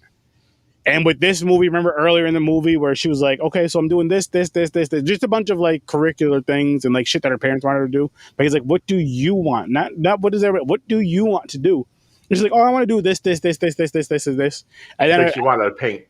Yeah, because she thought about it. She was like, she thought about it for a while. And then, you know, about 20 minutes later, she's like, you know what? I was thinking about what you said earlier. I love to paint. And that's when they're laying in the road. Yeah, he makes that room for her and all that stuff. He's like, I'll make you a painting room upstairs, blah, blah, blah. Oh. And what I liked about that is how he brought it up again later in the movie where he was like, what do you want? And she's like, it's not that easy because somebody's going to get hurt. He's like, yes, but it doesn't matter. Don't worry about everybody else. What do you want? Yeah. You know what? She couldn't make a fucking decision. If she could make a fucking decision, this movie wouldn't be as long as it was. Exactly. You know what's funny about that, though, is like that what do you want question. Like if they're going out to eat, where do you want to go? What do you want to eat? I don't know. I can't make it. Like, and then they'll throw it back at you. What do you want? Oh, I want. We can go here. No, I don't want that. Well, we can go here. Well, I don't want any of that. So about the painting, just kind of like a funny note I jotted down as I was watching this. So there's the scene where she wakes up, she's in bed. He leaves the note for her to follow the arrows to the painting studio that he basically built for her. Like, he built this house for her. There's no question about that. Of course. In hopes that she would come back or they'd come together again at some point. So the note just says he went out for breakfast. He didn't want to wake her because she looked so peaceful. And then if you think about the time that it would have taken, because then the scene goes to her sitting outside topless painting. Yeah. She's painted a whole fucking painting in the time he's gone to get breakfast. Yeah. Her mom has shown up. She has gone on an excursion with her mom.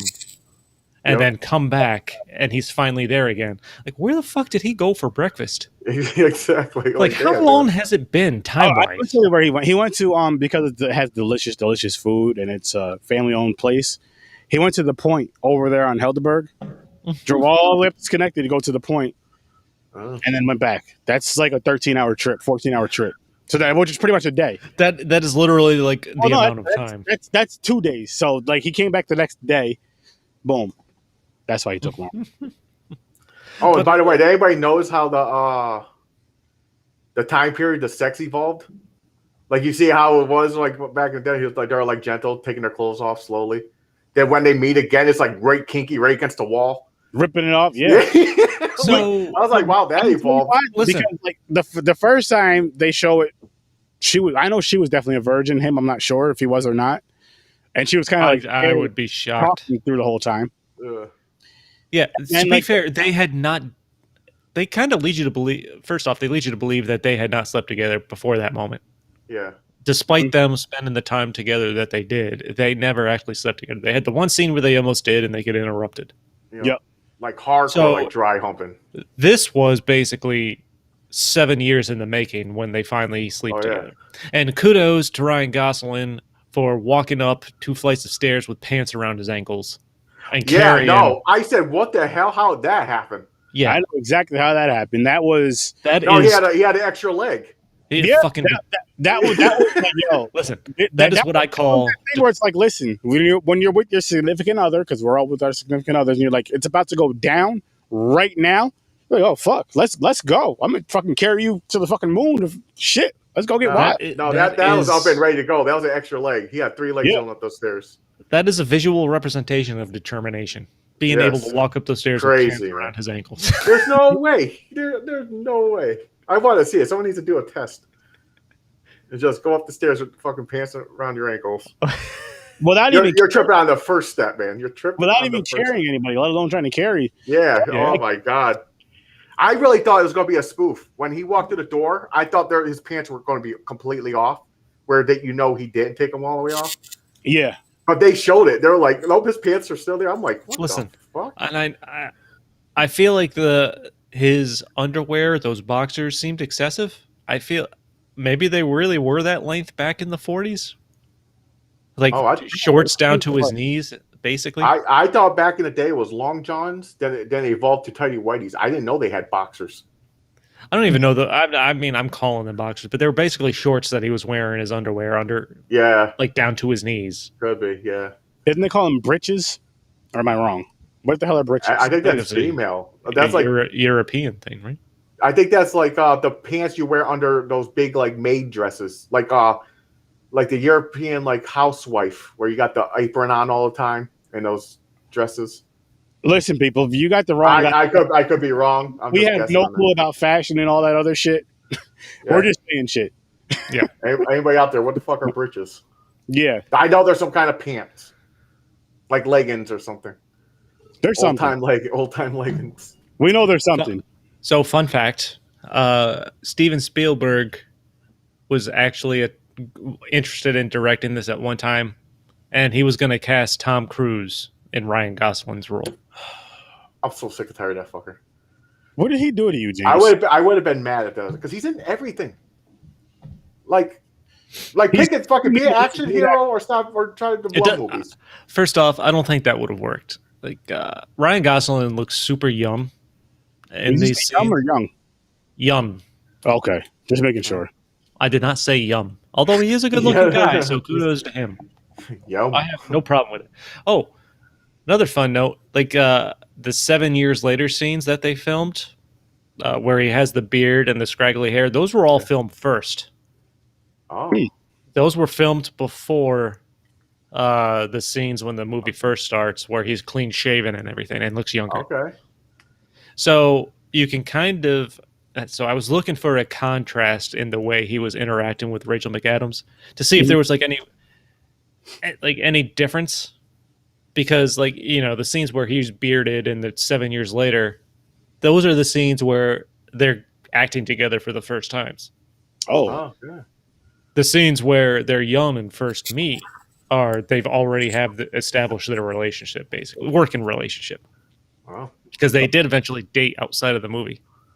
Oh, I did not know that. You didn't know that? It's a huge story, man. I think they both still get asked about it everywhere they go. Honestly, I don't remember that. So, yeah. Oh, yeah. They dated outside of the movie. They hated each other at first. I think at one point Ryan Gosling even tried to get her fired off the movie. Wow. Oh, wow. But they eventually fell in love and dated. They didn't end up together. He's dating, I don't even know if they're married. Eva Mendes.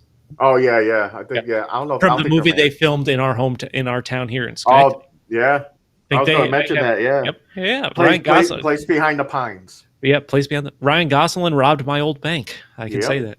Yep. I've never. They have at least one kid. I never seen the movie. It's not that a lot great. of people are like, why do you watch it? It's right here in Schenectady. It's not that great. Give a crap. It's not. It's not my type of movie. Yeah, it's too long and it's not that great. It could be in my yard and I won't watch it. But then everybody knows Rachel McAdams from Mean Girls. Yeah, man, Mean Girls is great. I like the gay friend. He was hilarious, that dude. I don't remember that movie. Is it on one of the wheels? Sure. And if I'm sure it is. And Kevin Connolly, his best friend, Entourage. Yeah. You know what's funny? The director wanted someone not handsome to play the character of Noah, so they hired Ryan Gosling. Like, okay. All the girls are like, you know why? Because the guy picked him. They're like, yeah, I don't know. Is he hot? We're like, no, man. What do you think this? He's not hot. I don't know. They're like, okay, let's pick him. They're like, all the women are like, oh my god. I have no problem saying he's a good-looking guy, just like I do Ryan Reynolds. I have a question for both of you, and anybody watching, of course. These love movies, if there wasn't these love stories, if there wasn't like a attractive male star of the movie, whatever you want to call it, main character in the story, do you think so many women would still love these stories for the love story, or is it because of the eye candy with the story? Like if it was, I always throw this out there because I can't think of somebody else. If it was Flavor Flav in these movies, as far as looks wise, as far as look, wow. Flavor Flav looks at somebody that they don't find attractive across the board is why I'm saying that. Not him, but you know what I mean, like that. Would they still love these movies the same as they do with? I don't think so, honestly. Honestly, I'm going to say, hear me out really quick. I don't think so for one, and then two, I feel like that would be more of a love story than two pretty people. Boom! It's like if you get two average-looking people, two normal people, like Rocky and Adrian. Boom! I know it's about boxing, but it's also a love story. well, the thing is, sex sells for one. Yes, and two people. If you say Flavor Flav, everybody's going to go, no, it could. We're not like that. We're not shallow. Now, you should have went like a couple levels lower than Ryan Gosling. You went like right in the dumpster. Like you had to go find somebody. But I couldn't think of a name, and I can't think of like an actor that can actually. That's a decent actor that women don't find attractive. Well, I get it, but I don't know. You know what I mean? It's like borderline. Some probably do. Like if you use because Ryan Gosling is a good actor, so if you use like Jason Momoa, they would like this because Jason Momoa's in, even though he's a terrible actor, but he's a nice guy. Damn. Very nice. So I don't dislike him. I just think he sucks at acting. Maybe he should go to the WWE or something. I don't know. Besides the point. But yeah. What do you guys think about that though? If it was somebody that they weren't physically attracted to, I'll say that. Maybe it's an interesting question because this is a movie that's based on an established book. Yeah. True, but I bet you in the book that they describe the person as an attractive person. Fair point. What I think about right. there's so many rom-com. Like I think Matthew McConaughey looks like he got in a car accident and smashed his face into the steering wheel, and it's just all smush. But girls still loved him for some reason. Yeah, no, that's true. That is true. It's hard to tell.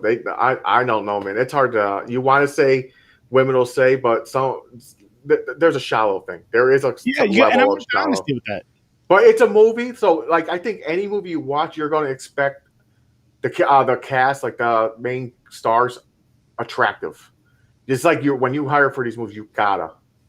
I feel like that because of what you just said, as far as the sex selling, and as far as like, let's say, we need the people to look good, so people will come and watch this. But it's like I feel it'd be a better love story if it's just average Joes.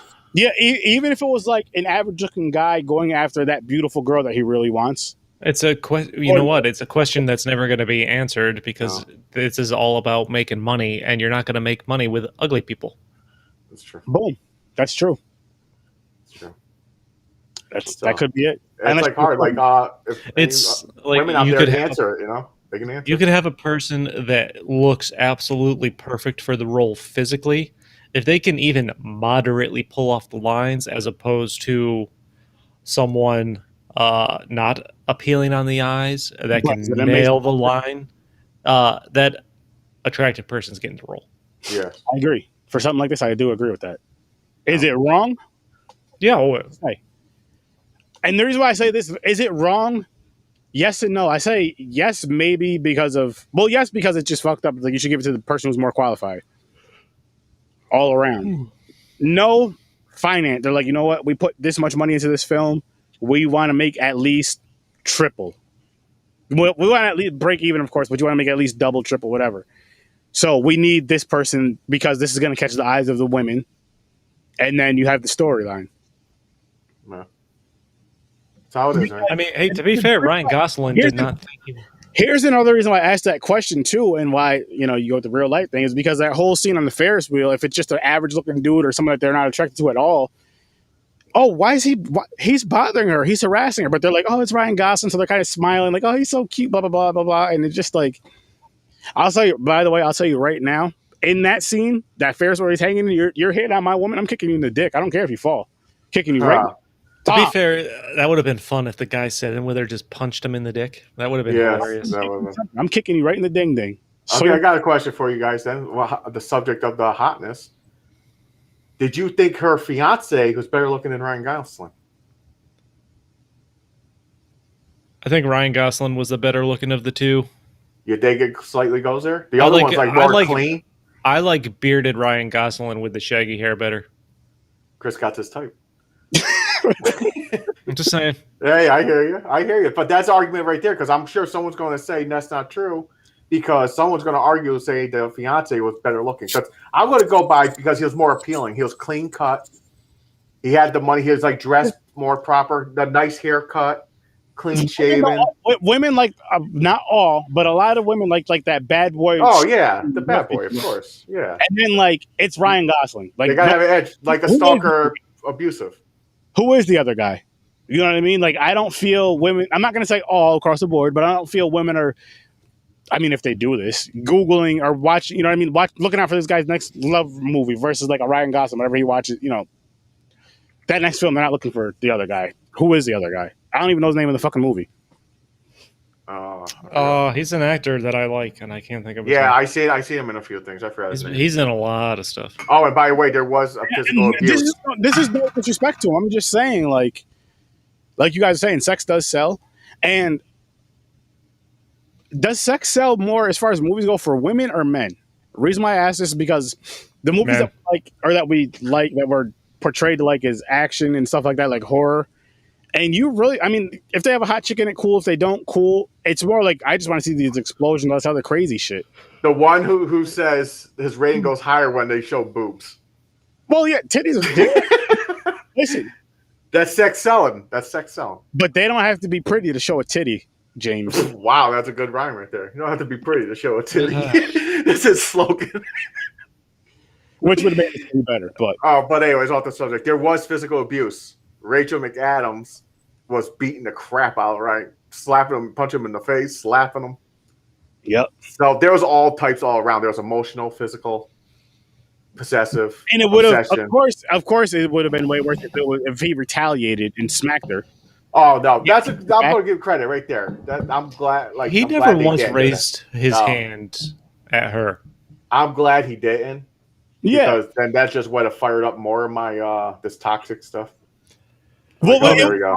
But James, we can't overlook or ignore the fact that she hit him as well, or not as well because he didn't hit her. That's still wrong, and that's still abusive, and that's still toxic. And the reason why I say this, men don't hit women, women don't hit men, expecting not to get hit back because you don't know how somebody's going to react. Nobody should hit anybody if you don't want to get hit. That's the way I look at it. Not saying it's right, not saying it's wrong because it's wrong to hit anybody. But yeah, she was hitting him, and I'm sure there's guys out there that get abused by their women. Like, all joking aside, we laugh at it. I know I do, but I shouldn't. But yeah. But no, I just remembered that because I was going through the list of like all the shit, like dark stuff I was catching, and I forgot about that part until now. So I had to mention it really quick. So it went through the whole circle of life of toxic. Want to hear something funny, casting wise, about the movie? So obviously Rachel McAdams got the role. Britney Spears auditioned for this movie. And thank God. Not long ago, the footage of her audition got put on eBay for $1 million. Wow. And by the way, I'm one of those people. Because I grew up with a lot of females around me in the household.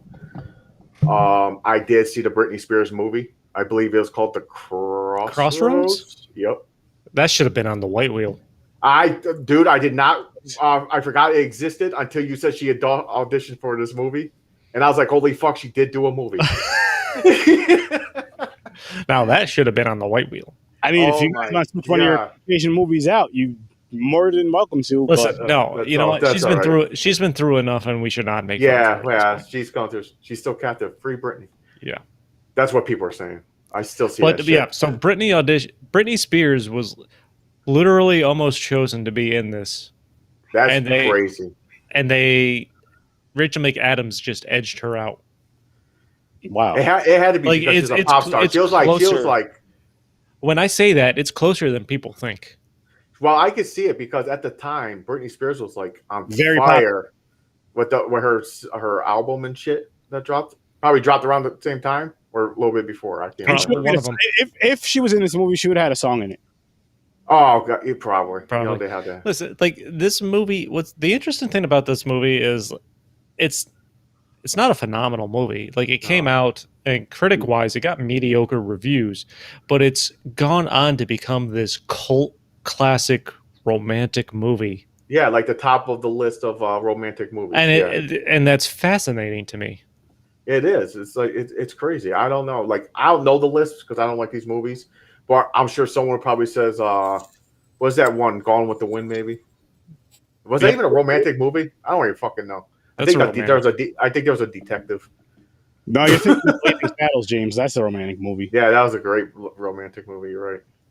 But some other people that were also auditioned for the role: Jessica Biel, Ashley Judd, and Reese Witherspoon. They all auditioned. Reese Witherspoon didn't get it? Nope. Wow. Damn. Where they try to match? They also, and they expanded the role for the actress for the movie as opposed to the book. So I haven't read the book, so I don't know. No, me either, and I will never. No, sorry. So I don't know how expanded the role was for the movie, but interesting. I'm shocked Reese Witherspoon didn't get it. That is actually pretty surprising. All I can think of is obviously her and Britney Spears didn't get it. They're both blonde, so I wonder if they had. I wonder if they had a specific image, or if it was laid out in the book what this character was meant to look like. Okay, because I was going to go with because how you were talking about when they chose Ryan Gosling, they're like he's not that hot. Or something like that. That was all on the director. The director knew who he wanted. He wanted someone not handsome, as he was quoted, and then just hired Ryan Gosling. I'm thinking maybe it was the other way for the other side too. I don't know. When was this movie made? Was it early? I'm not hating on Rachel McAdams. She's a really good. No, she's beautiful. 2004. I don't know how big Ryan Gosling was in 2004. I have no clue. I couldn't even tell you. This might have blew him up. This might have been the movie. I think this is what really put him on the map. Yeah, I think so too. What was his other movies? Honestly, I can't tell you. Except for Beyond the Pines, I know that one. I watched one movie he did where he was like a getaway driver. I don't remember what that was. Okay. I'd never seen it. I couldn't tell you what other. Yeah, I mean, I know I'm terrible with that, but I couldn't tell you what other movie he's in. You know what? I put one of the movies I put on one of the wheels is called The Other Guys. It's a buddy movie he does with Russell Crowe. That's supposed to be really good. I haven't seen it though. Oh, okay, so there you go. All right, another Ryan Gosling movie coming up at some point. There we go. Both the actors lived in Charleston for periods of time before this, of course, to learn their roles and stuff like that. The slang. Oh, something I thought was interesting, the scene where Noah drives up and crashes into the gate of Allie's plantation there after they leave. The script wasn't written for him to crash into the gate. The car just didn't stop, and then they just played it off. Oh, I thought she crashed into the gate. And so no, after I say crash through. I mean, he barely hits it, and he's standing and sees outside of the car and sees that the place is empty. Oh, okay. I was thinking the scene when she was getting mad and she was leaving and she hit into his fence. No. So after she tells the guy from Entourage that she's leaving and to tell Ryan Gosling, and he jumps in the car and goes to the plantation. Yeah. That's right. Okay, I remember that now. So that's a piece of trivia. Okay. They ruined a perfectly good gate. Mm-hmm. They're like, fuck it, keep it. It works. It works. It makes it amp up. He was definitely in a rush. Yo, and by the way, how they're driving back then, those cars had no power steering. You had to have some like guns to turn, and that dude is like flooring it. I don't know, man. Like those 40s cars, because this takes place in the 40s, I thought were pretty cool. They are. They're fucking awesome. So many convertibles. Oh yeah. Yeah. There was lots of them. Like the car he has, I forgot what it was called. I forgot that he was driving. The truck, right? Yeah, that truck. I forgot what it was called. Yeah. But yeah, I like classic cars, especially muscle cars. Oh fuck yeah, fuck yeah! But even the trucks, man. I love the old school. I'm not a truck guy, but the old school. Same here. Trucks were like cool looking. Yeah, hell yeah. All metal, by the way. So when you run someone down, when you hit something, you don't have to worry. You keep going. There's no your whole car folds up in half. I was gonna say that's how a lot of those cars were too, but of course, no, they're all metal. More, it's cheaper for the whatever the hell it's called, fiberglass or whatever shit it is now. And they're a lot lighter, more fuel efficient, and all that other shit. Yeah, but no, I love those cars. So the father of her, he didn't give a shit. Basically, kind of, he didn't date. The mother was the one. Yeah, she's a hypocrite because she did the same thing. Yep, that she's trying to do with her daughter that she didn't want to do. She chose money over the guy that she really loved or something. Yes, she did. With this being said, people, I think we're all in agreement it's the mother's fault. As far as the little the when they were apart for that time, when she got engaged and all that other stuff that happened, it's the mother's fault. Yeah, man. She literally left 365 letters she kept from. Yeah, that's a no contest. I understand she wanted her daughter to go to school because she knows the daughter even said it. I won't go to school. She's like, I won't go. And so she wasn't gonna go. So what it was the daughter was gonna go somewhere closer, and then she didn't. When she got accepted to that one school in New York, wasn't that the case? Because he was they kind of never really. They didn't really give you a chance to, or they didn't really have a chance to lay that out. Like you find out she gets accepted to the school in New York, and their argument before they broke up was kind of like, she tells Ryan Gosling, you can come to New York. He's like, what am I going to do in New York? Yeah. But she had a great answer. She's like, being with me. Yeah. So that could have been it right there. You're like, okay, I'll find something there. There was no indication that she was going to try to go to a school closer to Charleston. Yeah. Well, I do remember him mentioning, he said something, either a certain town or a school, and he was like, it's only like a half hour, an hour drive.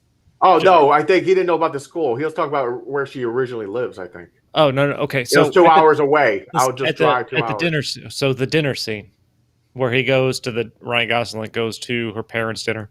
That's where he thought she was going to go to college in Charleston. But then that's where he finds out she's going to a school in New York. And she didn't even tell him.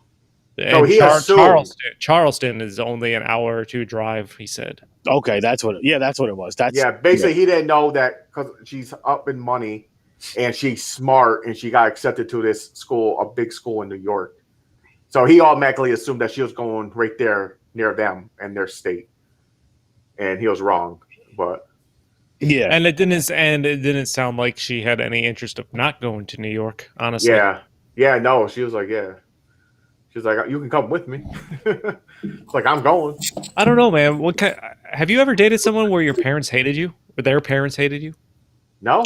Everybody likes me. I'm not joking. I say it all the time. Like, I adapt to everybody. Like, I don't give off bad vibes where someone's like, oh, I don't like him. Why are you dating him? No, it's like, I haven't been in that kind of situation. I mean, I've gone to dinner with girlfriend's parents and I've eaten stuff I did not like or want to eat and pretended that I liked it. Yeah, but like that's pretty much about as extreme as it's ever gotten for me. Yeah, there's definitely that, especially like if it's home cooked. Oh yeah. And I'm like, in my head, I'm like, I don't want that. I hate that shit. But there's the thing. This is what you do though. Like my wife, when I was dating, when I went to like a family members for dinner. Don't get yourself in trouble, James. When we talked, when we were dating, I listed everything I hated. I told her I can't stand tomatoes. So when or mashed potatoes or baked potatoes. So when we went, the first time we went to dinner, like they were planning dinner, when she was on the phone they were making the plans with her. She goes, oh, by the way, James don't like tomatoes. She told him ahead of time. That was just for my wife, because my wife thinks that way. She like thinks steps ahead. She don't say surprise and you go there and it's like cabbage and tomatoes and I don't like it. Really quick though, James, I feel like most women do, and the reason because of stuff like that, your wife's like, okay, well, he doesn't eat this, so we can make this, but I'm not going to put it on his plate. Yeah. As guys, we're just like say if you're getting ready to chill with guys, because again, women, if they're going to go out and hang out or whatever, they know what each other likes. Us, we're just like, yo, let's get fucking wings and pizza. Chris doesn't like mushrooms, but fuck Chris. We're simple people. Yeah. But no, with the family thing, like there is times though before that, I will go there and I'm like, what the fuck did they make? Shit, I'll say that about my own family. For Christmas, I used to go to my grandmother's house, my dad's side, and I hated her cooking. And we went there Thanksgiving. I'm looking, you know what I had for dinner? Cheese and crackers and pepperoni. Because I wouldn't touch that nasty shit on the table. I'll be honest. It was nasty ass fucking food. Oh man, that's fucking hilarious. It was Caucasian, hardly any flavor, salt and pepper. That's it. Listen, people. He said it. He said it. That wasn't me. That was him. And you notice I went to the cheese. And see what I'm saying? Crackers, cheese, and no, that's a true story. That's fact. I've been open about that. I sit there and say all the time, like when we used to go for Christmas or any holiday. I'm like, oh man, I don't want to fucking eat that shit. I don't like her cooking. I was like, the turkey's dry. You know, it's like you're chewing leather or something. I'm like, I don't want that shit. I don't like mashed potatoes, and it's the biggest thing on the table. Giant ass bowl full of mashed potatoes. It looks like they fucking robbed a potato factory. It's like so much potatoes. I'm like, God damn, I don't like none of this shit. But so so that's a true story. But it happened to me. I see what you're saying, Chris. That's like the farthest too. I would say if it's the dinner. It's funny. It's funny you mentioned you don't like tomatoes. I don't like tomatoes either. And one of the things I ate, it was some kind of like a little Italian appetizer that involves slices of tomatoes with mozzarella cheese on them. Yeah, I know what you're talking. It's oh my god, my wife just had it the other day because she loves it. Mozzarella? No, it's like I'm just making shit up. Prosciutto. I don't know. What is this dish called? It's fuck. I think it's something like that. And I'm like, yeah, it's no, yeah, not me. Here's the thing: the tomatoes on top, I push it off, and I eat the cheese. I like tomatoes. I hate tomatoes. I'll taste them through anything, like except for sauces. I can eat like pasta and eat pizza, but tomatoes, like sandwiches and shit, fuck no. What about you can make a sandwich. You can have bacon, turkey, mayonnaise, lettuce, pickles. I'll take a bite. First thing I taste is that tomato. I go, little motherfucker. You guys like ketchup? I used to. I don't like ketchup. I don't. It tastes like tomatoes, right? I get it. I do want to just share something really quick, just from somebody who's in a lot of indie films. So this movie is on Amazon Prime right now. Let me just pull this up really quick for you guys. It's called Raleigh Kind of Like You, like Raleigh, North Carolina. Yep. Raleigh Kind of Like You. So definitely go check that out on Amazon Prime. I've been to Raleigh. Me too. I have family down there, actually. So yeah, everybody go check that movie out. I've never been to any of the Carolinas. Doomsday, what's up, man? Yo, check the movie out again. It's on Amazon Prime. And yeah, just wanted to throw that out there really quick.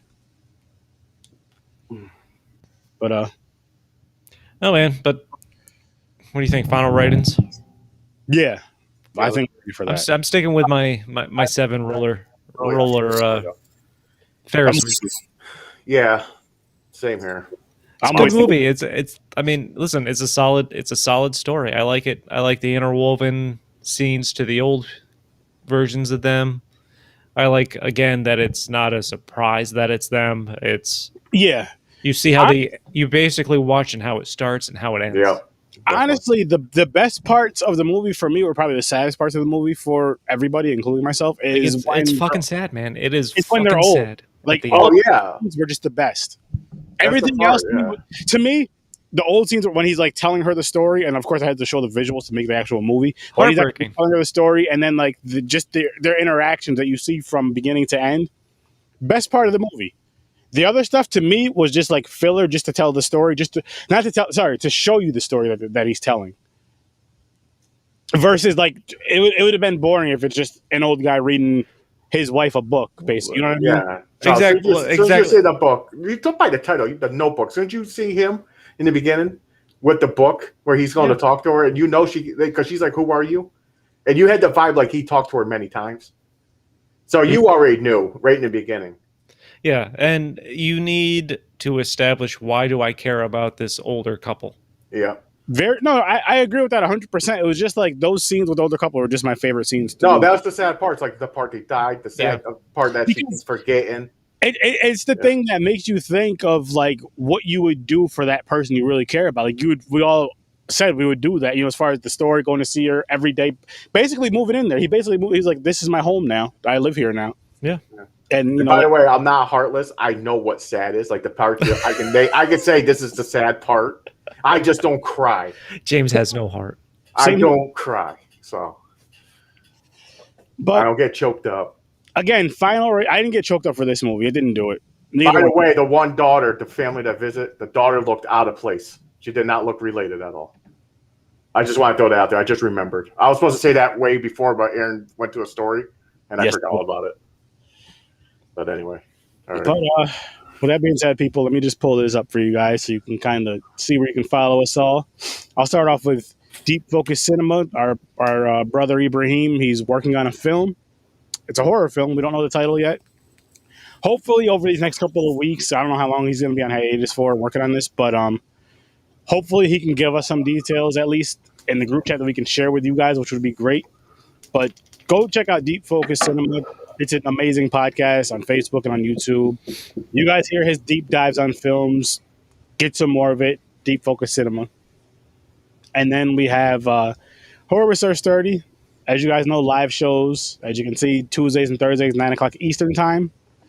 And then, of course, what we're doing right now, wrapping up on Popcorn and Pints live, 9 o'clock Eastern time on Saturdays. And, of course, you always have the amazing, awesome stories from a bar, which Facebook, you see the Facebook, you see the Instagram, you see the Twitter. You can listen to it on anywhere you can listen to podcasts. You can listen to it. The home thing is Podbean, but anywhere you listen to podcasts, you can listen to it. It's an awesome fucking podcast. That is right. Tune into all of this content on the Z Network, which there's other. Go to the Z Network on YouTube, and there's other awesome content, awesome shows and podcasts and stuff you should listen to, as well as our great friend Anthony. Go listen to his podcast, Video Game Crosstalk. Thank you guys for listening, because we had a great time with you guys with this film, which we always break down these, we're going to keep doing these films. Jesus, Lord. Thank you. I'm heartless. James is heartless. So Stone cold. Stone Cold James. Yeah, Stone Cold. Stone Cold James Guy up. Oh man, fun guys. If we hit the chick flicks again, of course, you see how my mind works. I want to find. See the time. I mean, if you guys look at the timestamp over here, it's damn near 2 hours. Yeah, and it's for another fucking chick flick movie. Basically, two chick flick movies. Rocky. I'll say this. It's what our women pick. I'll say this though. Once the chick picks movie, because that seems like to be the most popular wheel for our viewers. Once that wheel is empty, that is one wheel we will refill. Oh, we have to, definitely. We have to. And if you guys are cool with this, I'll say we may even let some of our female viewers pick like one movie each. We should. And I think we should just, if we're going to do, I think we should do the James Bond series. But if we're going to do that, I think instead of having a wheel, that is something that just needs to be done in order. Oh, okay. So anytime. So should we do it like? They can be bonus episodes. I don't know. We'll figure something out. We'll talk about it. Yeah. Because it's one of those things. As much as I enjoyed, the first two Batman movies, like doing, boom, boom, boom. I don't want to be like a 4, you know what I mean? So we're just doing those movies. But if we do them in order, I think that is cool. Like, say if it's picked, we're doing like the first one and the second one in one episode, and then maybe a few episodes later, if it hits Bond again, we're doing what, you know what I mean? Like where we left off at. Yeah. Yeah. Sounds good to me. That's a good idea. So we don't even necessarily need a James Bond wheel per se, then, do we? Well, we got to put the list together of the. Yeah, we need a list. Yeah. Because but I'm saying if we wanted to watch them in order, if we just hit like James Bond, like add James Bond then we would just put up the list of what's next. Yeah, because I don't not know all the titles of the movies and where to start. So we'll have to have a list made. There's going to be a list of order. We'll figure it out. Because I do want to add some more like fighting type, like boxing and martial arts type. You know what I mean? Like fucking blood. I mean, I know blood sports on the OG wheel, but I'm just saying movies similar to those aspects, which we'll get to later on. Yeah. But I got to say thanks to you guys for watching us again. Thanks for tuning in, everybody. We will be back as a trio next Saturday reviewing. I don't remember. Oh, what was it? The white girl? Single white female. The white girl. The Caucasian. I was close. I forgot what the other one was. What was the other one, James? Hold on. Give me 1 second. Single white female and. Holy shit. Fuck. I don't know. Oh my God. Something. Vertical Limit. Single white. Yes, there you go. Wow. That's how I never heard of it, so it went. Matter of fact, I'm going to say this in the group chat so I don't forget. Single white female, and I desperately have to pee. That's what I'm calling it. Yeah. So do I. I have to pee like R. Kelly. Wow, Aaron, leave the little girl. But Single white female and vertical limit is what we are reviewing next week, gentlemen. Let's not forget this. Let's not forget this.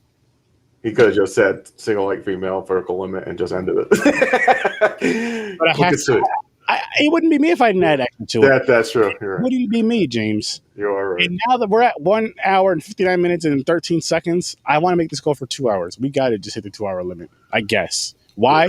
Chris might pee himself in the next I might pull an R. Kelly. He pees on others, Chris. So you have to. Oh, there's nobody else around.